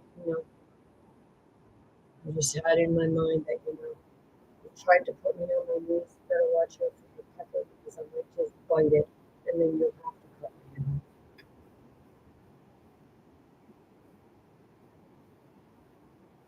But just remember where I bit it, and I'm theoretically speaking, because your pepper.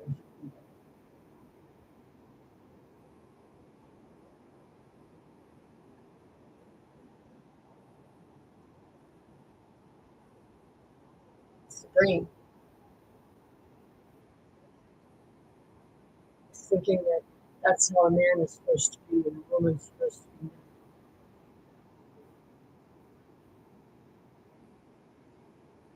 How'd that work out for you, Adam?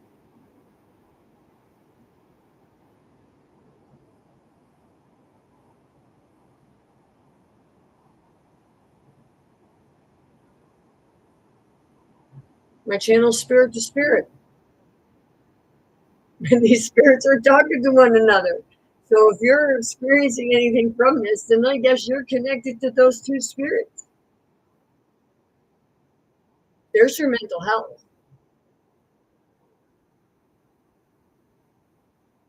Once once people start realizing that that's what it is, like they'll say that, oh, it's mental health, but it was always had to do with the spiritual aspect of it. Spirits. You can have a possession and not be demonic. They're called jumpers.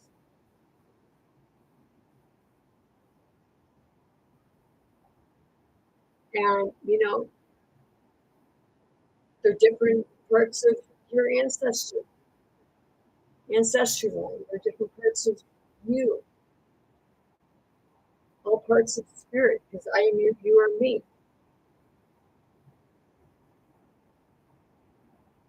but we're also uniquely individual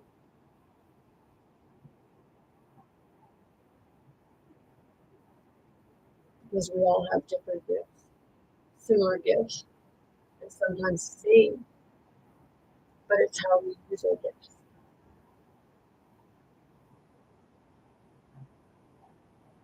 See, I think what Peter's problem was is how could a woman understand this? A woman's not supposed to do this stuff. But see, before you came along, Perry, we knew that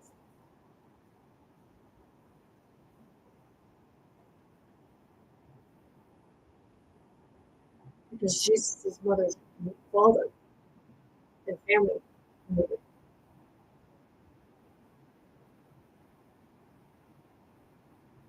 And then before that, and before that.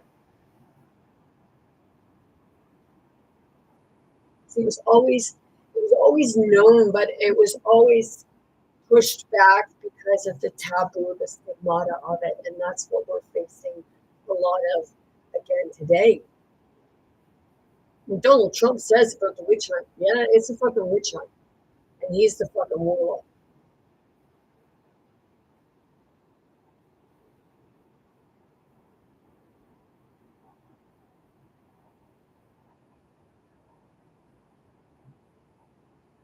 See, Peter understood that.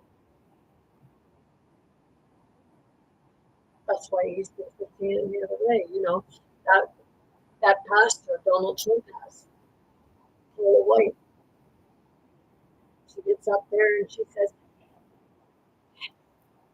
"If you stand where I'm standing, you're on holy ground."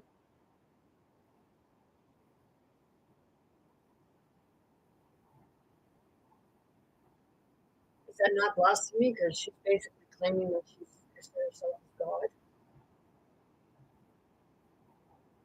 And you say, and people that have really said that the people had crucified Jesus for saying that, but he said, Son of God.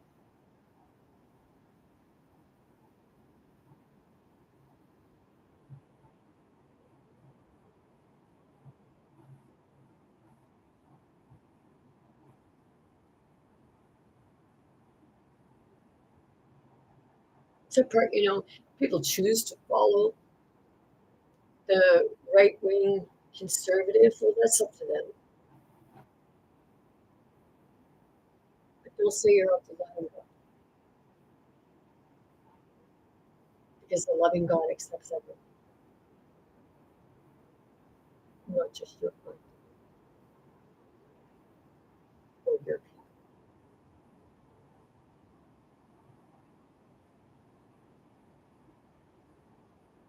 So Jesus said about everybody lying. So how do you know that they didn't make up stuff in the book?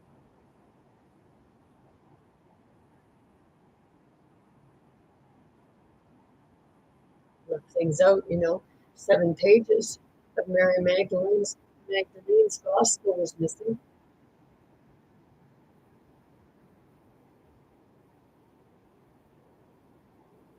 What was on the 7 pages?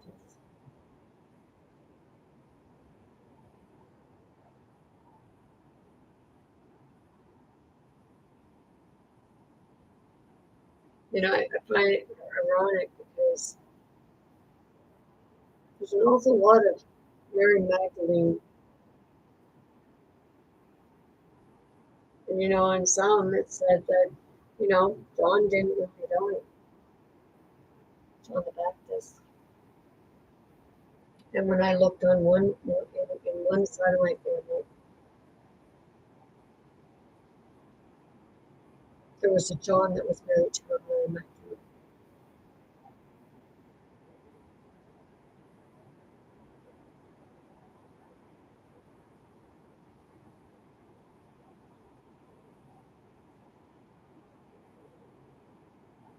Did Jesus choose John for Mary Magdalene to be around?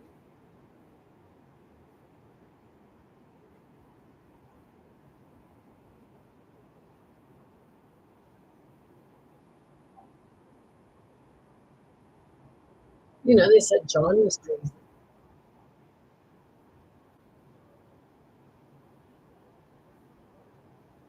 Said Jesus was. They said all of them were.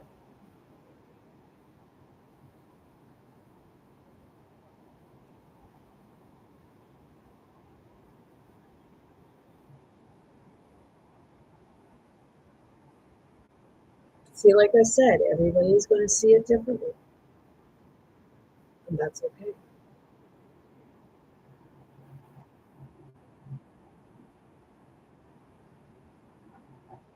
And it's also the point that, you know, nobody has any right.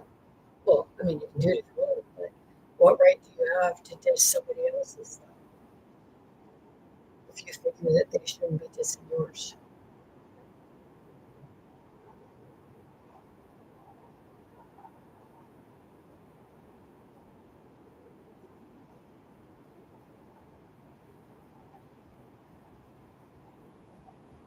So, no, I'm not real fond of Paul White or anyone's like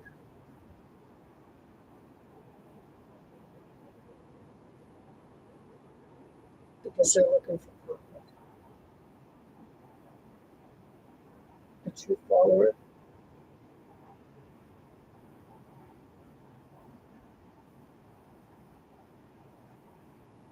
they're not looking for anything. Watching people heal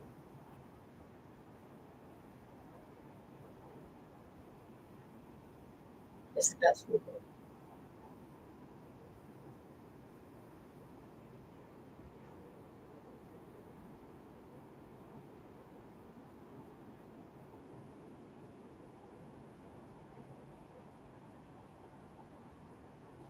Tonight, when I was talking to a couple,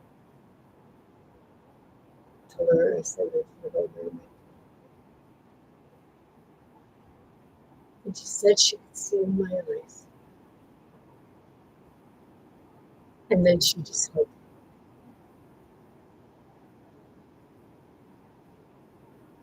me. And she hugged me and wasn't like she wasn't letting me go.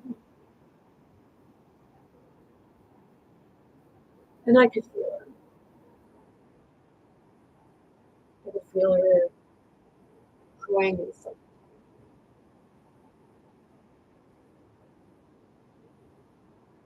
Because we're all trying to find our way, no matter what way we feel it.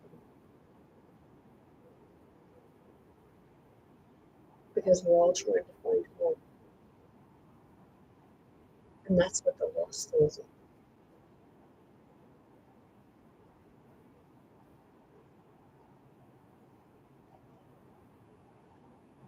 And Jesus said, I am the way and the light.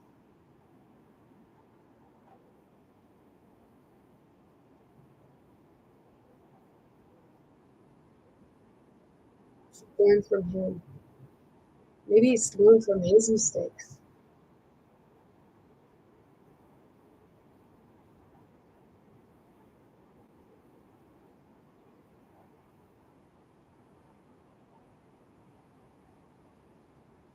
Because I'll tell you right now, if they were after Jesus, like it says, he'd have to know how to protect himself. Right?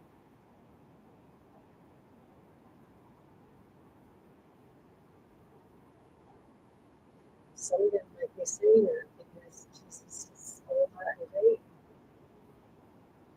Why do you think Jesus is going through?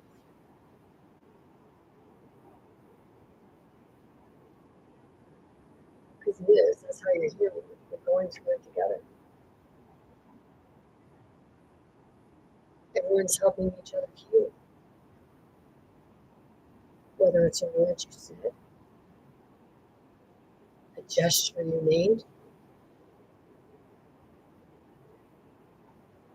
or just a smile.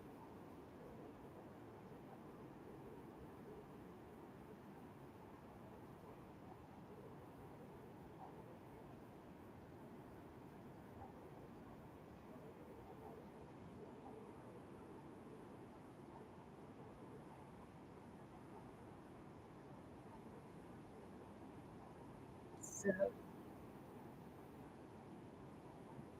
It's telling you is find yourself. Because if you're looking for home, you are your truth.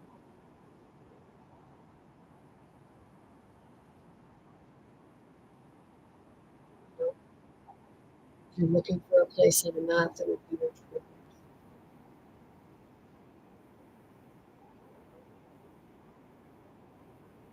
Maybe you are your truth because you're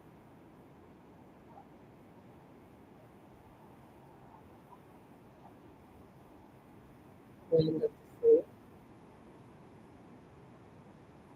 You are made from earth, so you are part of it.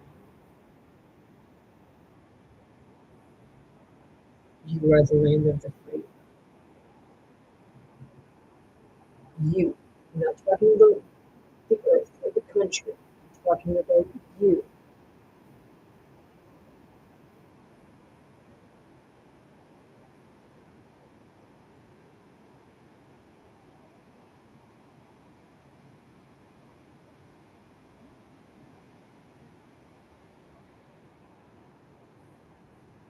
It's the part of the earth begins to heal as every time you heal a part of you, you heal a part of the earth.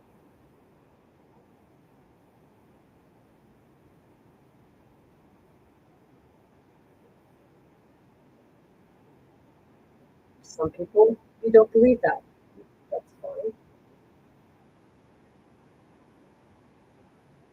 But if you sit with it for a while and you actually allow yourself to experience yourself and connect with yourself, which connecting with yourself and going inwards and connecting with yourself actually is what pushes you to get to that. Some don't like that word, creator, source, and spirit, because you make that connection to the Christ consciousness.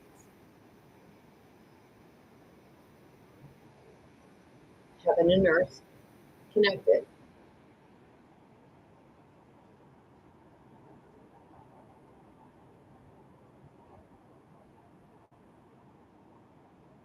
Inner surface above.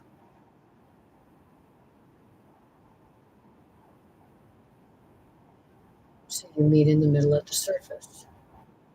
And where would the surface be? The heart.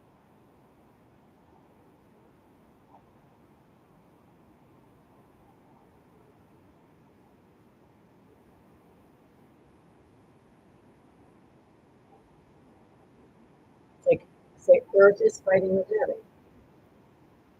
Heaven and earth are in a battle.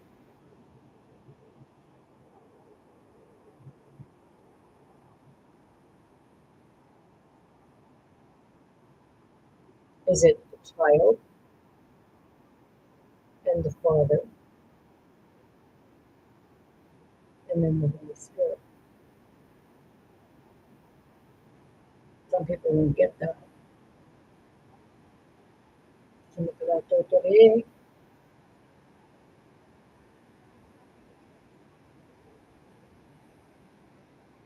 is it possible to equate it? Yeah. Wow. It's like, you know, you gotta put the guy, mosquito, oh,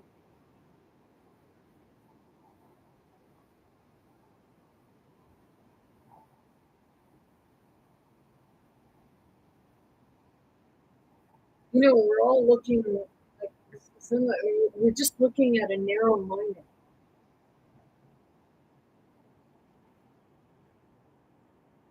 It's not about just like always forward.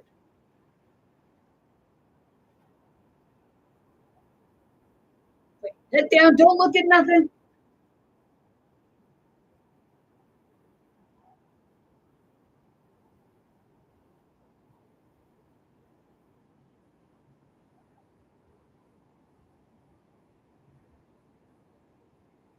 It's being able to acknowledge both your feminine and masculine, not just in yourself, but in other people.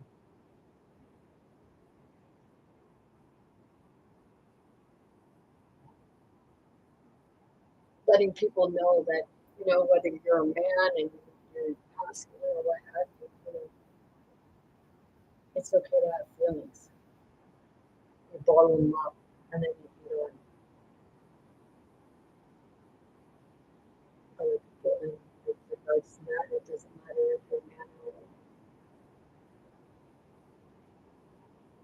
And no, I'm not like with regards to something you said in transgender. It's like no, but I said a man and a woman. The reason why I said a man and a woman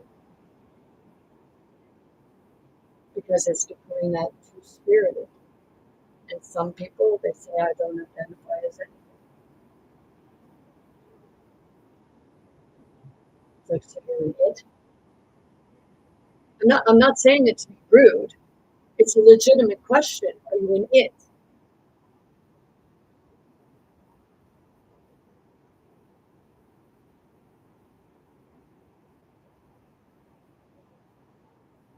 You're two-spirited. We keep putting all these different labels, not just with regards to how we identify as a gender or what have you, but in the mental health community, like holy shit. I was talking to somebody and I don't know how many different mental health issues they thought they had. And they were freaking labels that I never even heard of.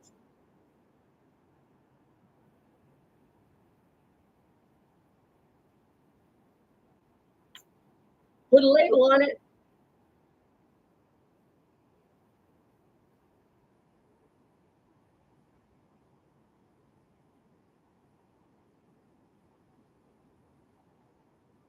Let it run and get it. Don't have an identity if you don't have a label. Or you had an identity before you had all the labels.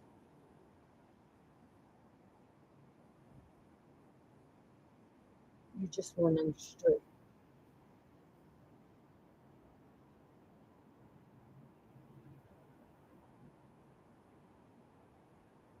I've told people a number of times, like you want to know how to you want to know how to heal, start healing. If like especially if therapists haven't worked out for you, heal with yourself. Go do a video talking to yourself. Go do a video of yourself where you're telling those people who hurt you or ones that you want to like that you've hurt or what have you, and have that conversation with them.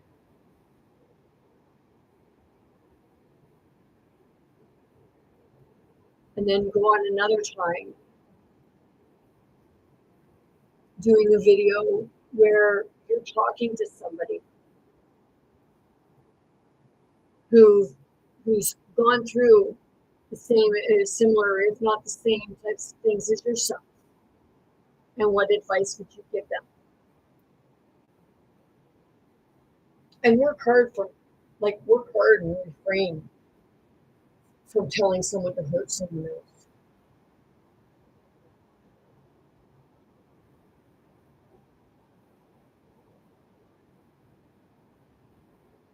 It might give you brief satisfaction if you felt to be there.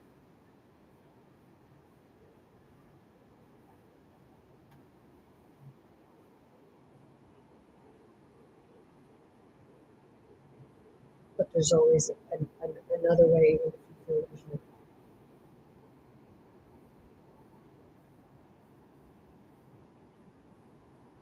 I know there's self-defense.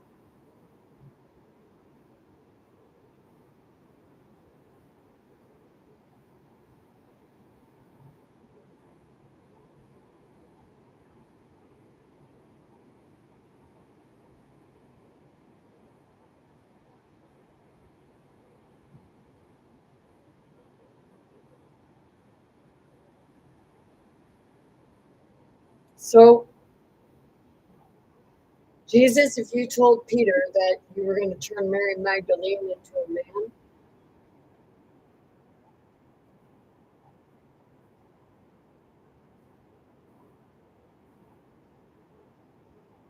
And I guess you weren't the man that Mary Magdalene thought you were.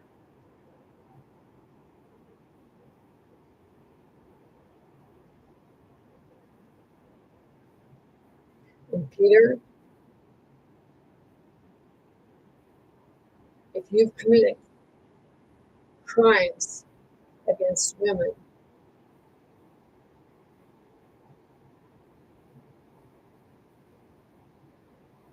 and men that didn't agree with you,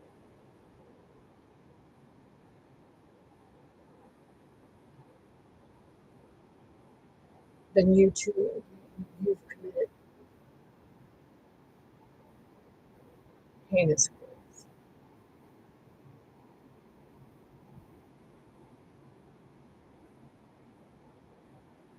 And it's why? Because you listen to a man.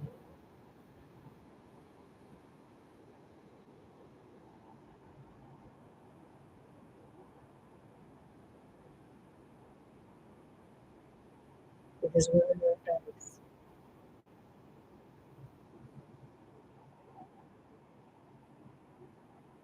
And women didn't come here to serve you.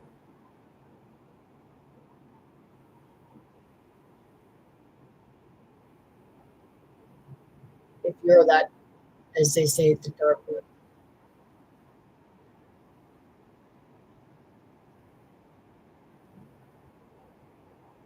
are you trying to get back to your belt? And bell management doesn't necessarily have to be a woman.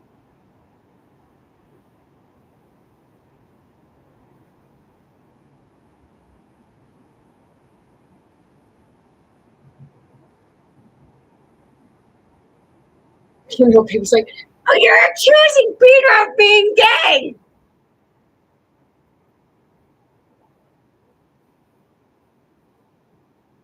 Maybe he was. And Mary Magdalene was a constant reminder of that.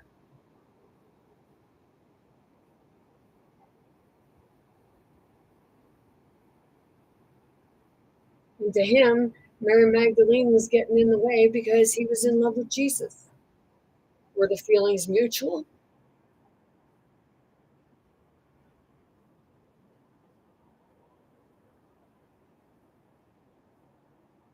Or was it a misunderstanding?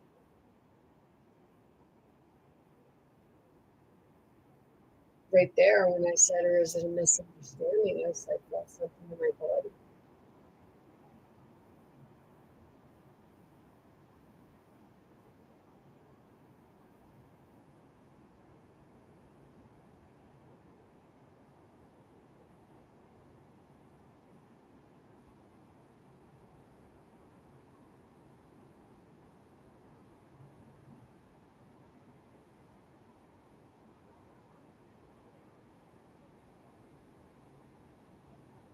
So that must be.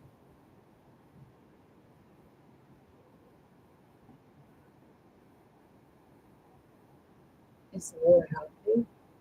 Is everything the way it is? Because we're in the biblical times of Mary Magdalene up against Peter.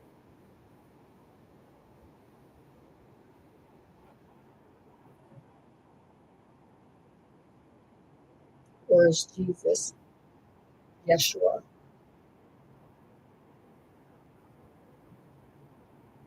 the Father, using the women to stand up? That is, I'm feeling it in my body, and it's not quite right. But see, there are also images where it had that the female went up against the dragon, and my body felt right that time.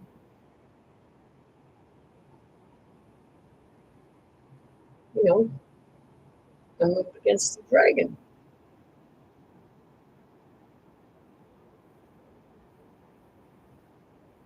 It sounds weird. Yeah, well, you tell that to my nephew used magic mushrooms once in his life and looked at my ex-husband and told me that he looked like a fucking dragon. He wasn't changing. He was just a dragon. It's like really? Do you think I don't know that? Like, it's yeah. Uranus was a dragon, and it all started with Uranus.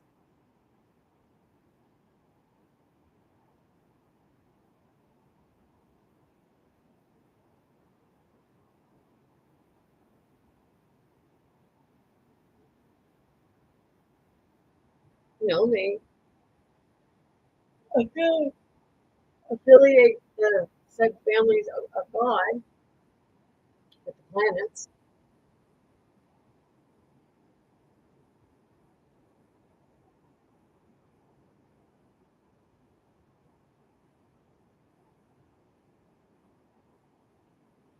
and with regards to the planets and the seven chakras that I said about it, the seven demons.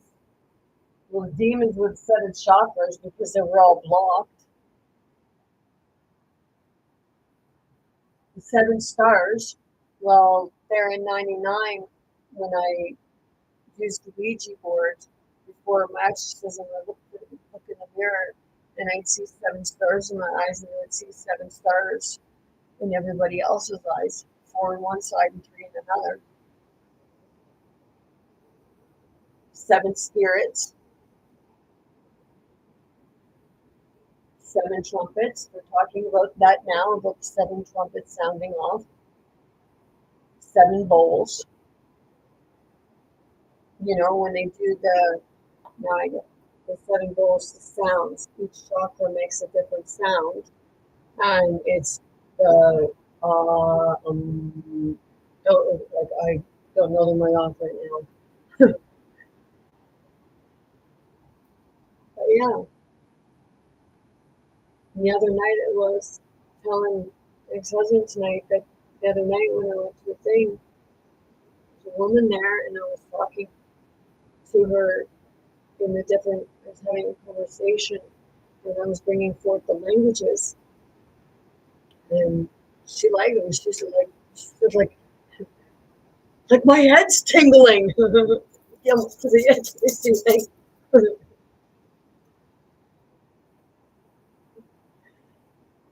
you know, it's that part. Yeah, I can feel that now.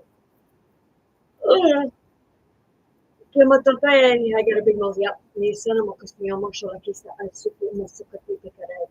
And hindi ka is same.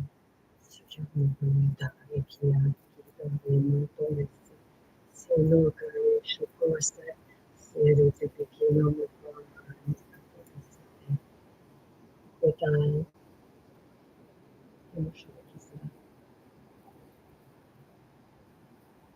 it's like,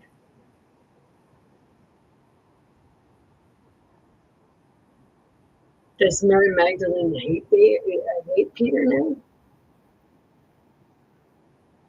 I don't think she hates.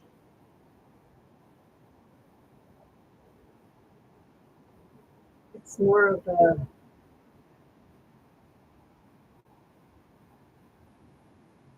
understanding him. So, yeah.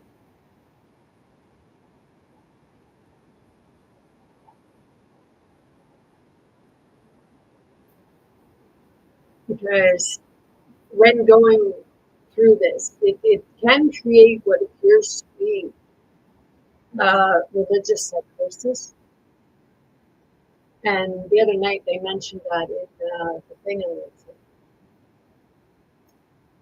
And I totally understand that because it becomes a religious psychosis to the point where they're having wars in the name of God.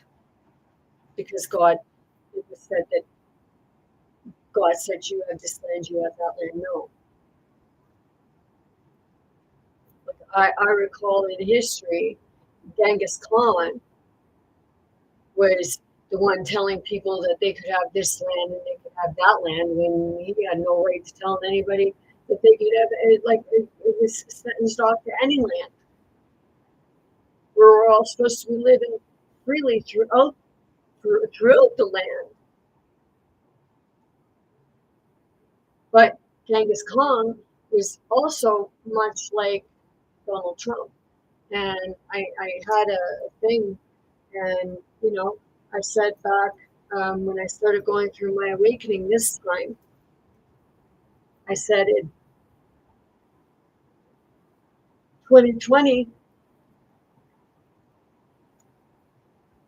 Genghis Khan, and it was Cronus or Zeus or someone, one of them, one of the, it was like one of the Olympian gods was sitting at one end of my couch because it was like if they stood up, they'd be about 9, 10 feet tall, and they had long straggly hair and a long straggly beard, and they looked like a hobo, as people would call it. It's the best way. Well, not a hobo, because a hobo is like somebody that like just wanders from place to place, more or less. But they looked like they were a homeless person. Okay, and I know that's a stigmata. I understand that, but that's the best way I can because people see homeless people. And at the other end, it was this big Mongolian looking man. And I mean, yeah, if he stood up, he would go between around 6'9" to 7 foot. And he was like stocky. And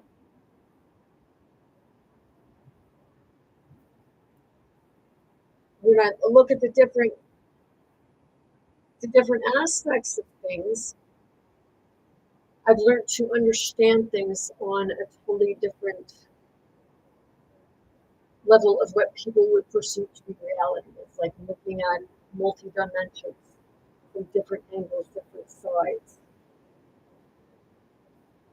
seeing the people and seeing them change before you. Like I can read people easily. Right? I can read the people that I was talking to.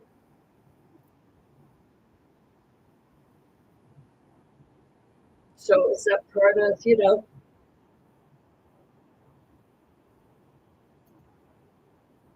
what? Like your your eyes, your eye contact, your stance, your body language. I feel it also.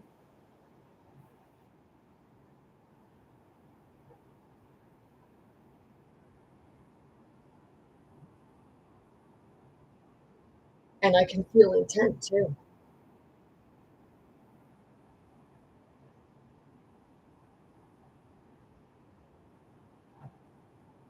It's because it's that part of spirit seeing it all.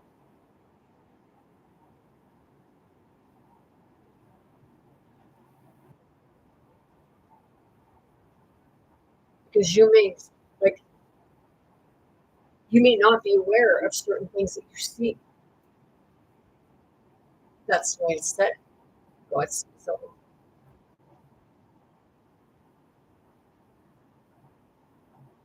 God sees things that you don't see because we don't always like you think of it this way. How much can you remember from yesterday?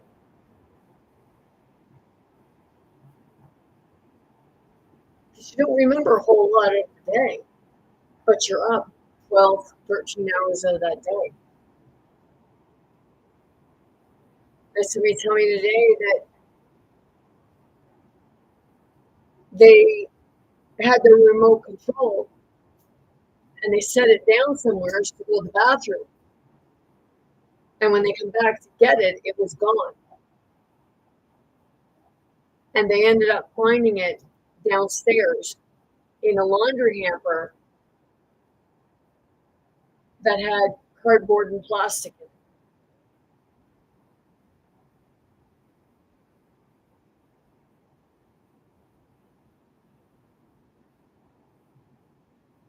And I know a lot of people have had experiences like that.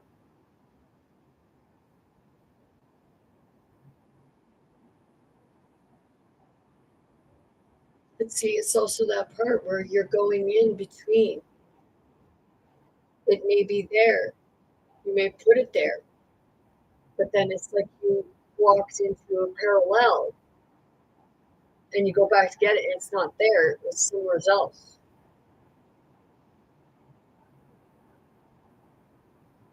It's also something like spirits are everywhere. People don't want to believe it. It's energy, it's spirits. They can move things. Whether certain psychologists or therapists or psychiatrists or whatever believe that, it happens. And it's not necessarily that it's the person himself doing it, as there is another spirit there, and you're walking between.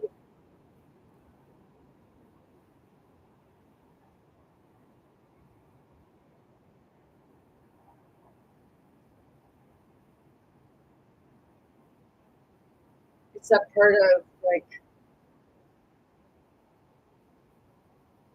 I explained it that with spirits, when you get like hauntings or what have you, or different things with regards to spirits, okay, it feels like they don't want you there. It's because they feel you're invading their space, and you feel they're invading yours. My sister, she said she had bought a rocking chair one time, second-hand rocking chair. She had a home, and the rocking chair would be rocking by itself. Well, that's because whoever owned that mat and whoever owned that rocking chair, their energy is with it. They're tethered to that rocking chair for some reason.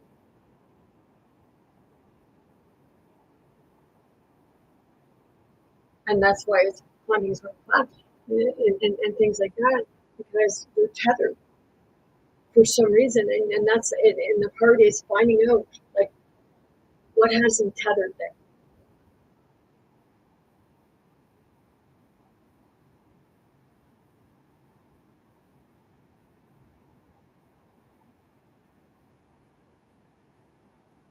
That part, like they're not moving on.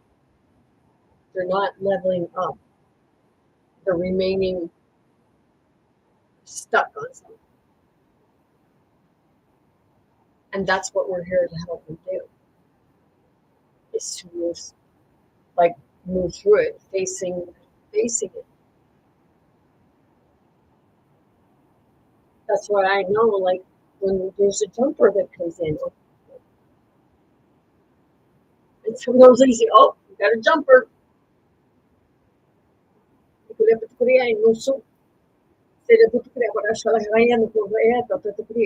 Part of they don't know what they say or do.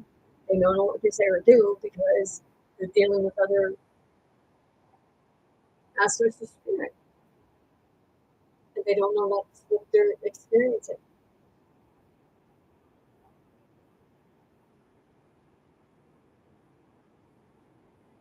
Say we're not remembering. Well, sometimes there is a non-remembering.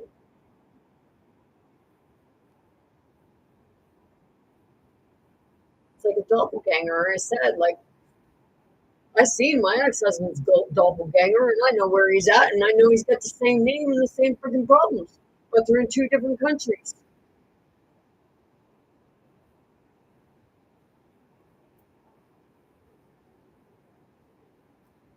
Maybe he's got more than one doppelganger because he said he met his doppelganger years and years and years ago. Maybe it's the same person. Who knows? He said he didn't know their name.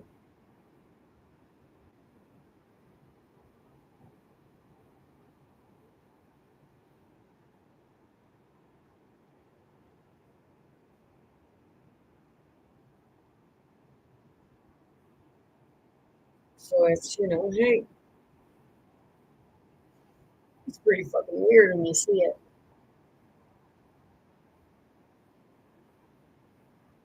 Extremely weird.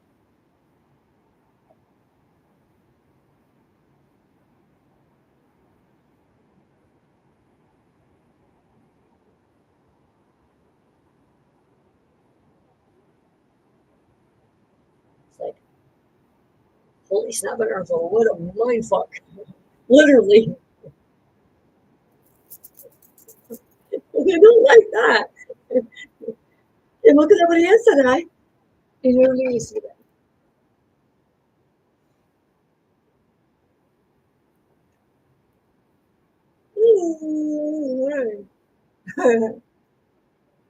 You know, I wasn't even planning on coming on tonight because it was after 9 by the time I got on. And it's like, oh shit, man. Now everything is just shaking all up. It's shaking all up. Let's shake. Shake it out. Come on, we gotta shake it out. It's like, yeah, do I know what humility is?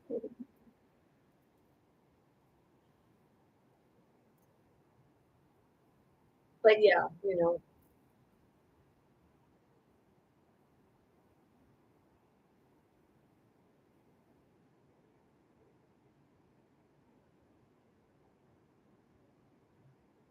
we'll leave it at that.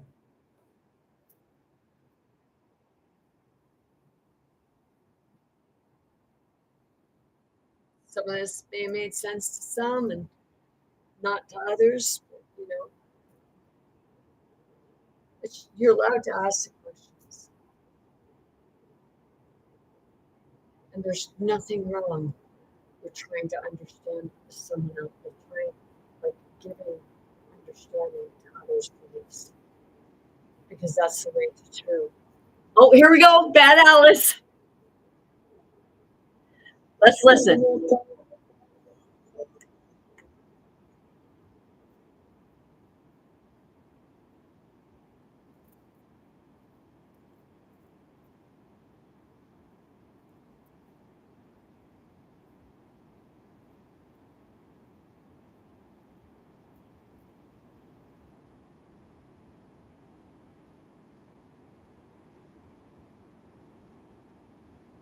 Oh, somebody's trying to attack me for what I'm doing.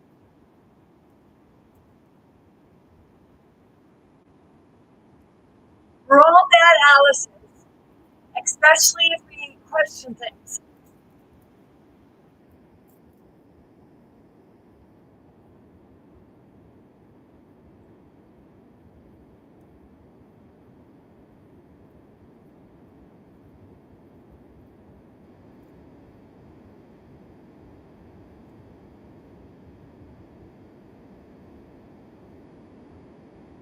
Think about it.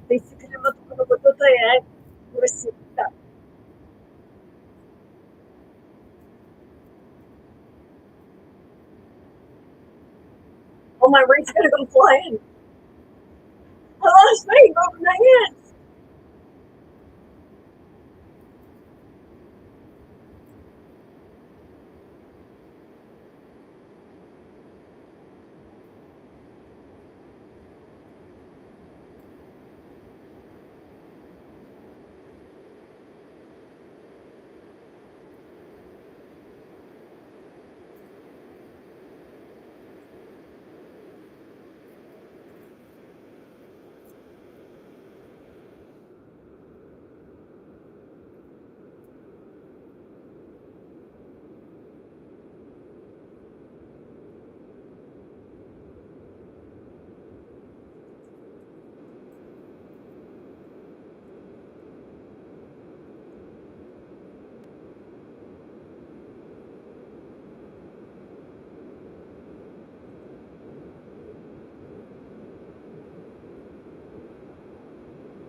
So I resonate a lot with that song, very much, because in order to find that inner freedom, that freedom, you have to be that bad Alice.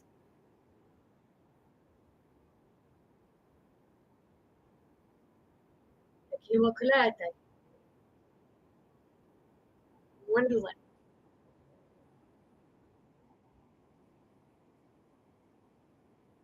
seeing the strange and unknown,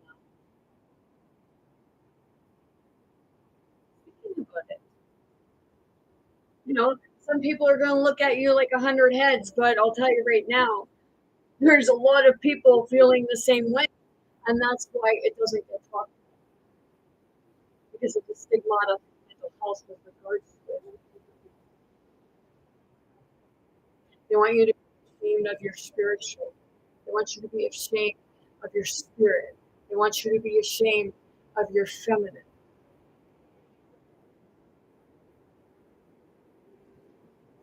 It's just part of, you know, se quería putukulita tayan. So, excuse me, confirmation. Kita taray sa tayo bisita tumitay.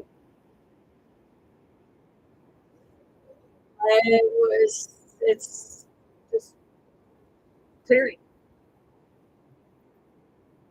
When I do this, my body is like lighter and you know, it feels like my airways, everything starts clearing out and opening up. Ano ko to eh. Extra tutulistic siya sa like, oh shit.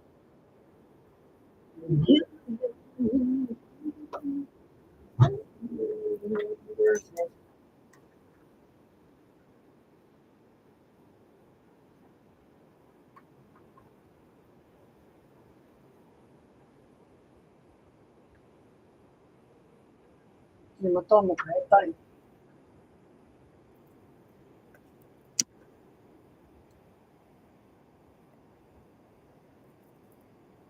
See, and you know, sometimes I remember after I told my ex-husband, I know I said I'd leave it at that, but like it's coming. When I told my ex-husband about the guy who sexually assaulted me, the way he taught, the way he spoke to me, and the words he was saying, calling me a whore and everything like that, that was what I ended up hollering out. I was calling him Peter.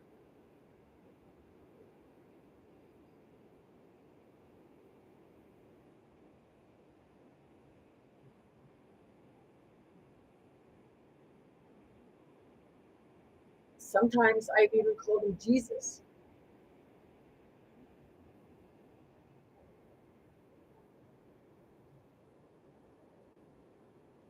And, you know, I felt that in my body.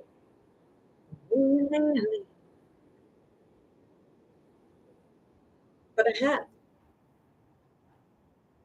I called him Uranus, Chronos, Adam. I told him that he was like my oldest son. I told him that he was like my father.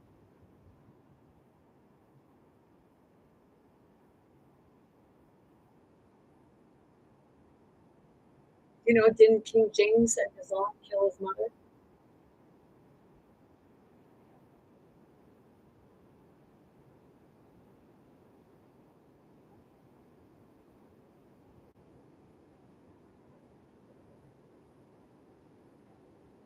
Seriously.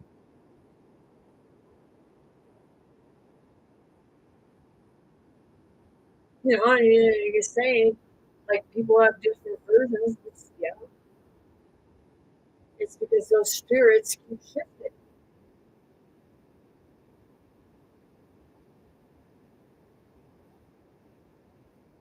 Sometimes I tell my ex-husband like he looks like the older version of my oldest son. So I know, and that's fucked up,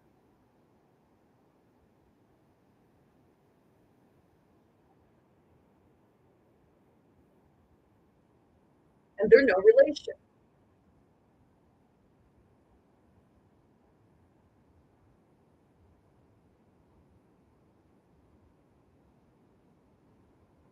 not birth blood.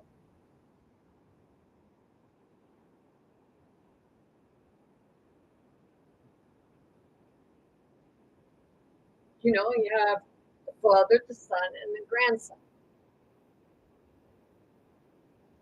Uranus, Chronos, or Cronus.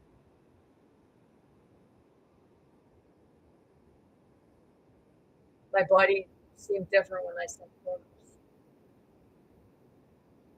Zeus. Then there was Hades in there. Zeus and Hades were brothers.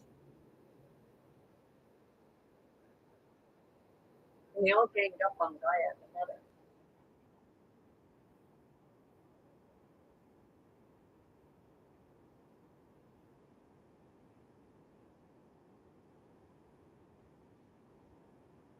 See, then the mother felt she couldn't stand up to the father. Gaia felt she couldn't stand up to Uranus. So she had Cronus help her to set them free. And then Kronos had babies with his sister Rhea.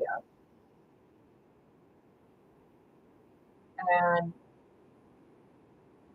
he ate every child except for he didn't get to eat Zeus because Rhea tricked him. And she took Zeus to Gaia. And then Zeus turned on Gaia, the same as Kronos, and Uranus turned on Gaia.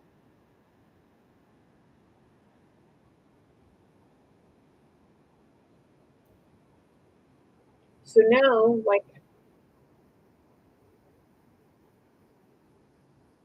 Gaia is coming up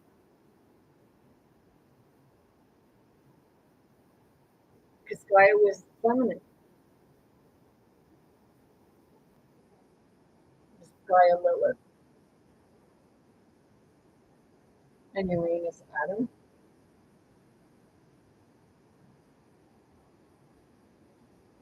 Or Uranus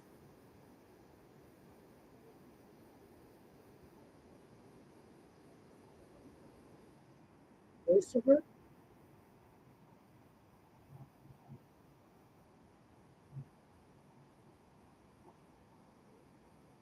Because it said that Uranus was Gaia's twin flame.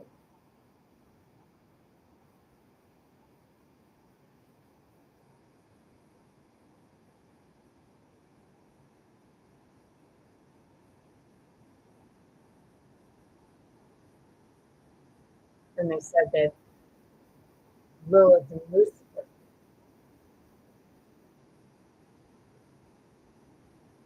Say, why do you keep saying that name? Why are you so afraid to use it? Because your book says so?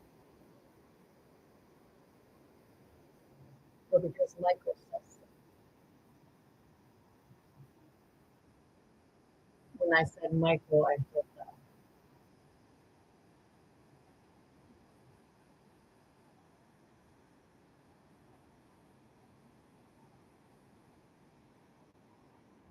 And if you look back, isn't it like Michael was jealous of Lucifer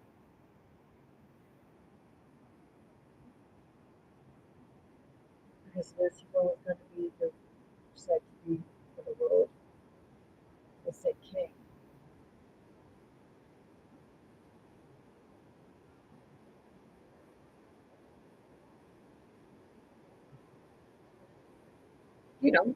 Still talking about the same stuff. Because, like I said, if you look, you got Lucifer and Michael, you got Cain and Abel, and they each had a sister.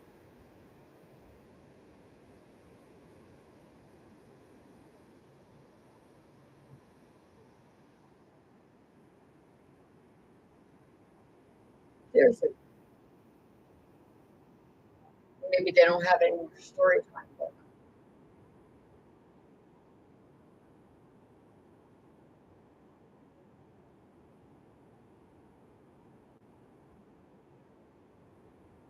They say sons of Adam, daughters of Eve.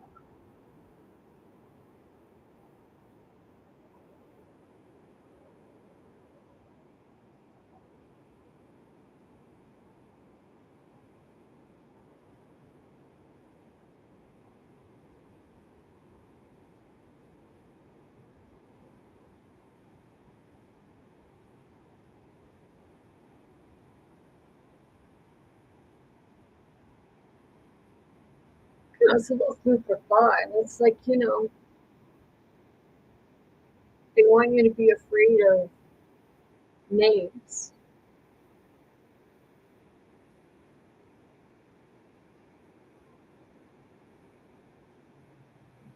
And by being afraid of something, it keeps you from finding out the truth of it. That's why we keep saying truth, reconciliation, truth, reconciliation. But you can't just say truth, reconciliation and not look at to find out that you're looking to have truth and reconciliation.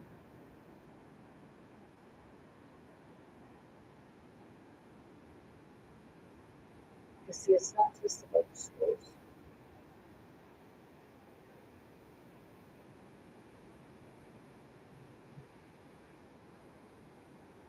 Some believe that's what it is.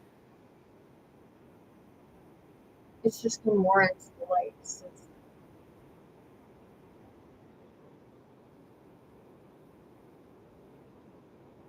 just haven't really been looking for the light for a very long time.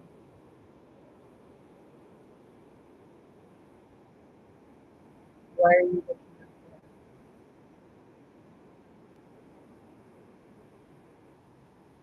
Why are you not looking at it? That's going to light you in.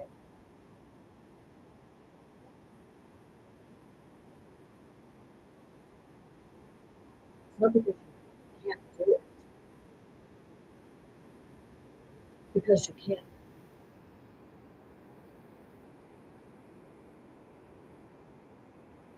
You just like to believe that you can't. To resist it.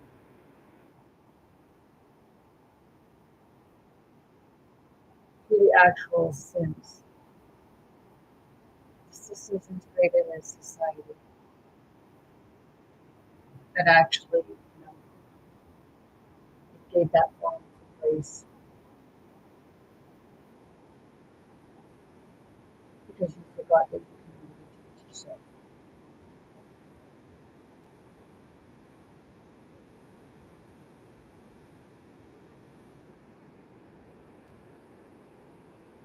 See, we don't know we're lost until we find ourselves, until we see ourselves.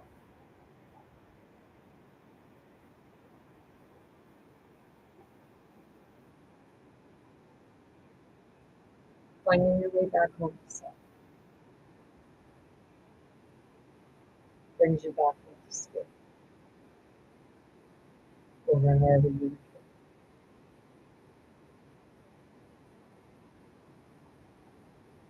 So with that being said, I'm sending you all much love, light, many blessings, most importantly, very good health. To anyone and everyone wanting, willing to receive yourself. I want you all to be big, bold, brave, most importantly, be yourself, be your authentic self. Be true to yourself, be true to others, be kind to yourself and others, and know that you have more strength than you can comprehend at times. Stand in your power. Stand in your worth and know your worth. Whether somebody tells you that you can't say what your worth is, yeah, you can. They just don't know you, but you love you all. Que la proteja de Dios se comporte.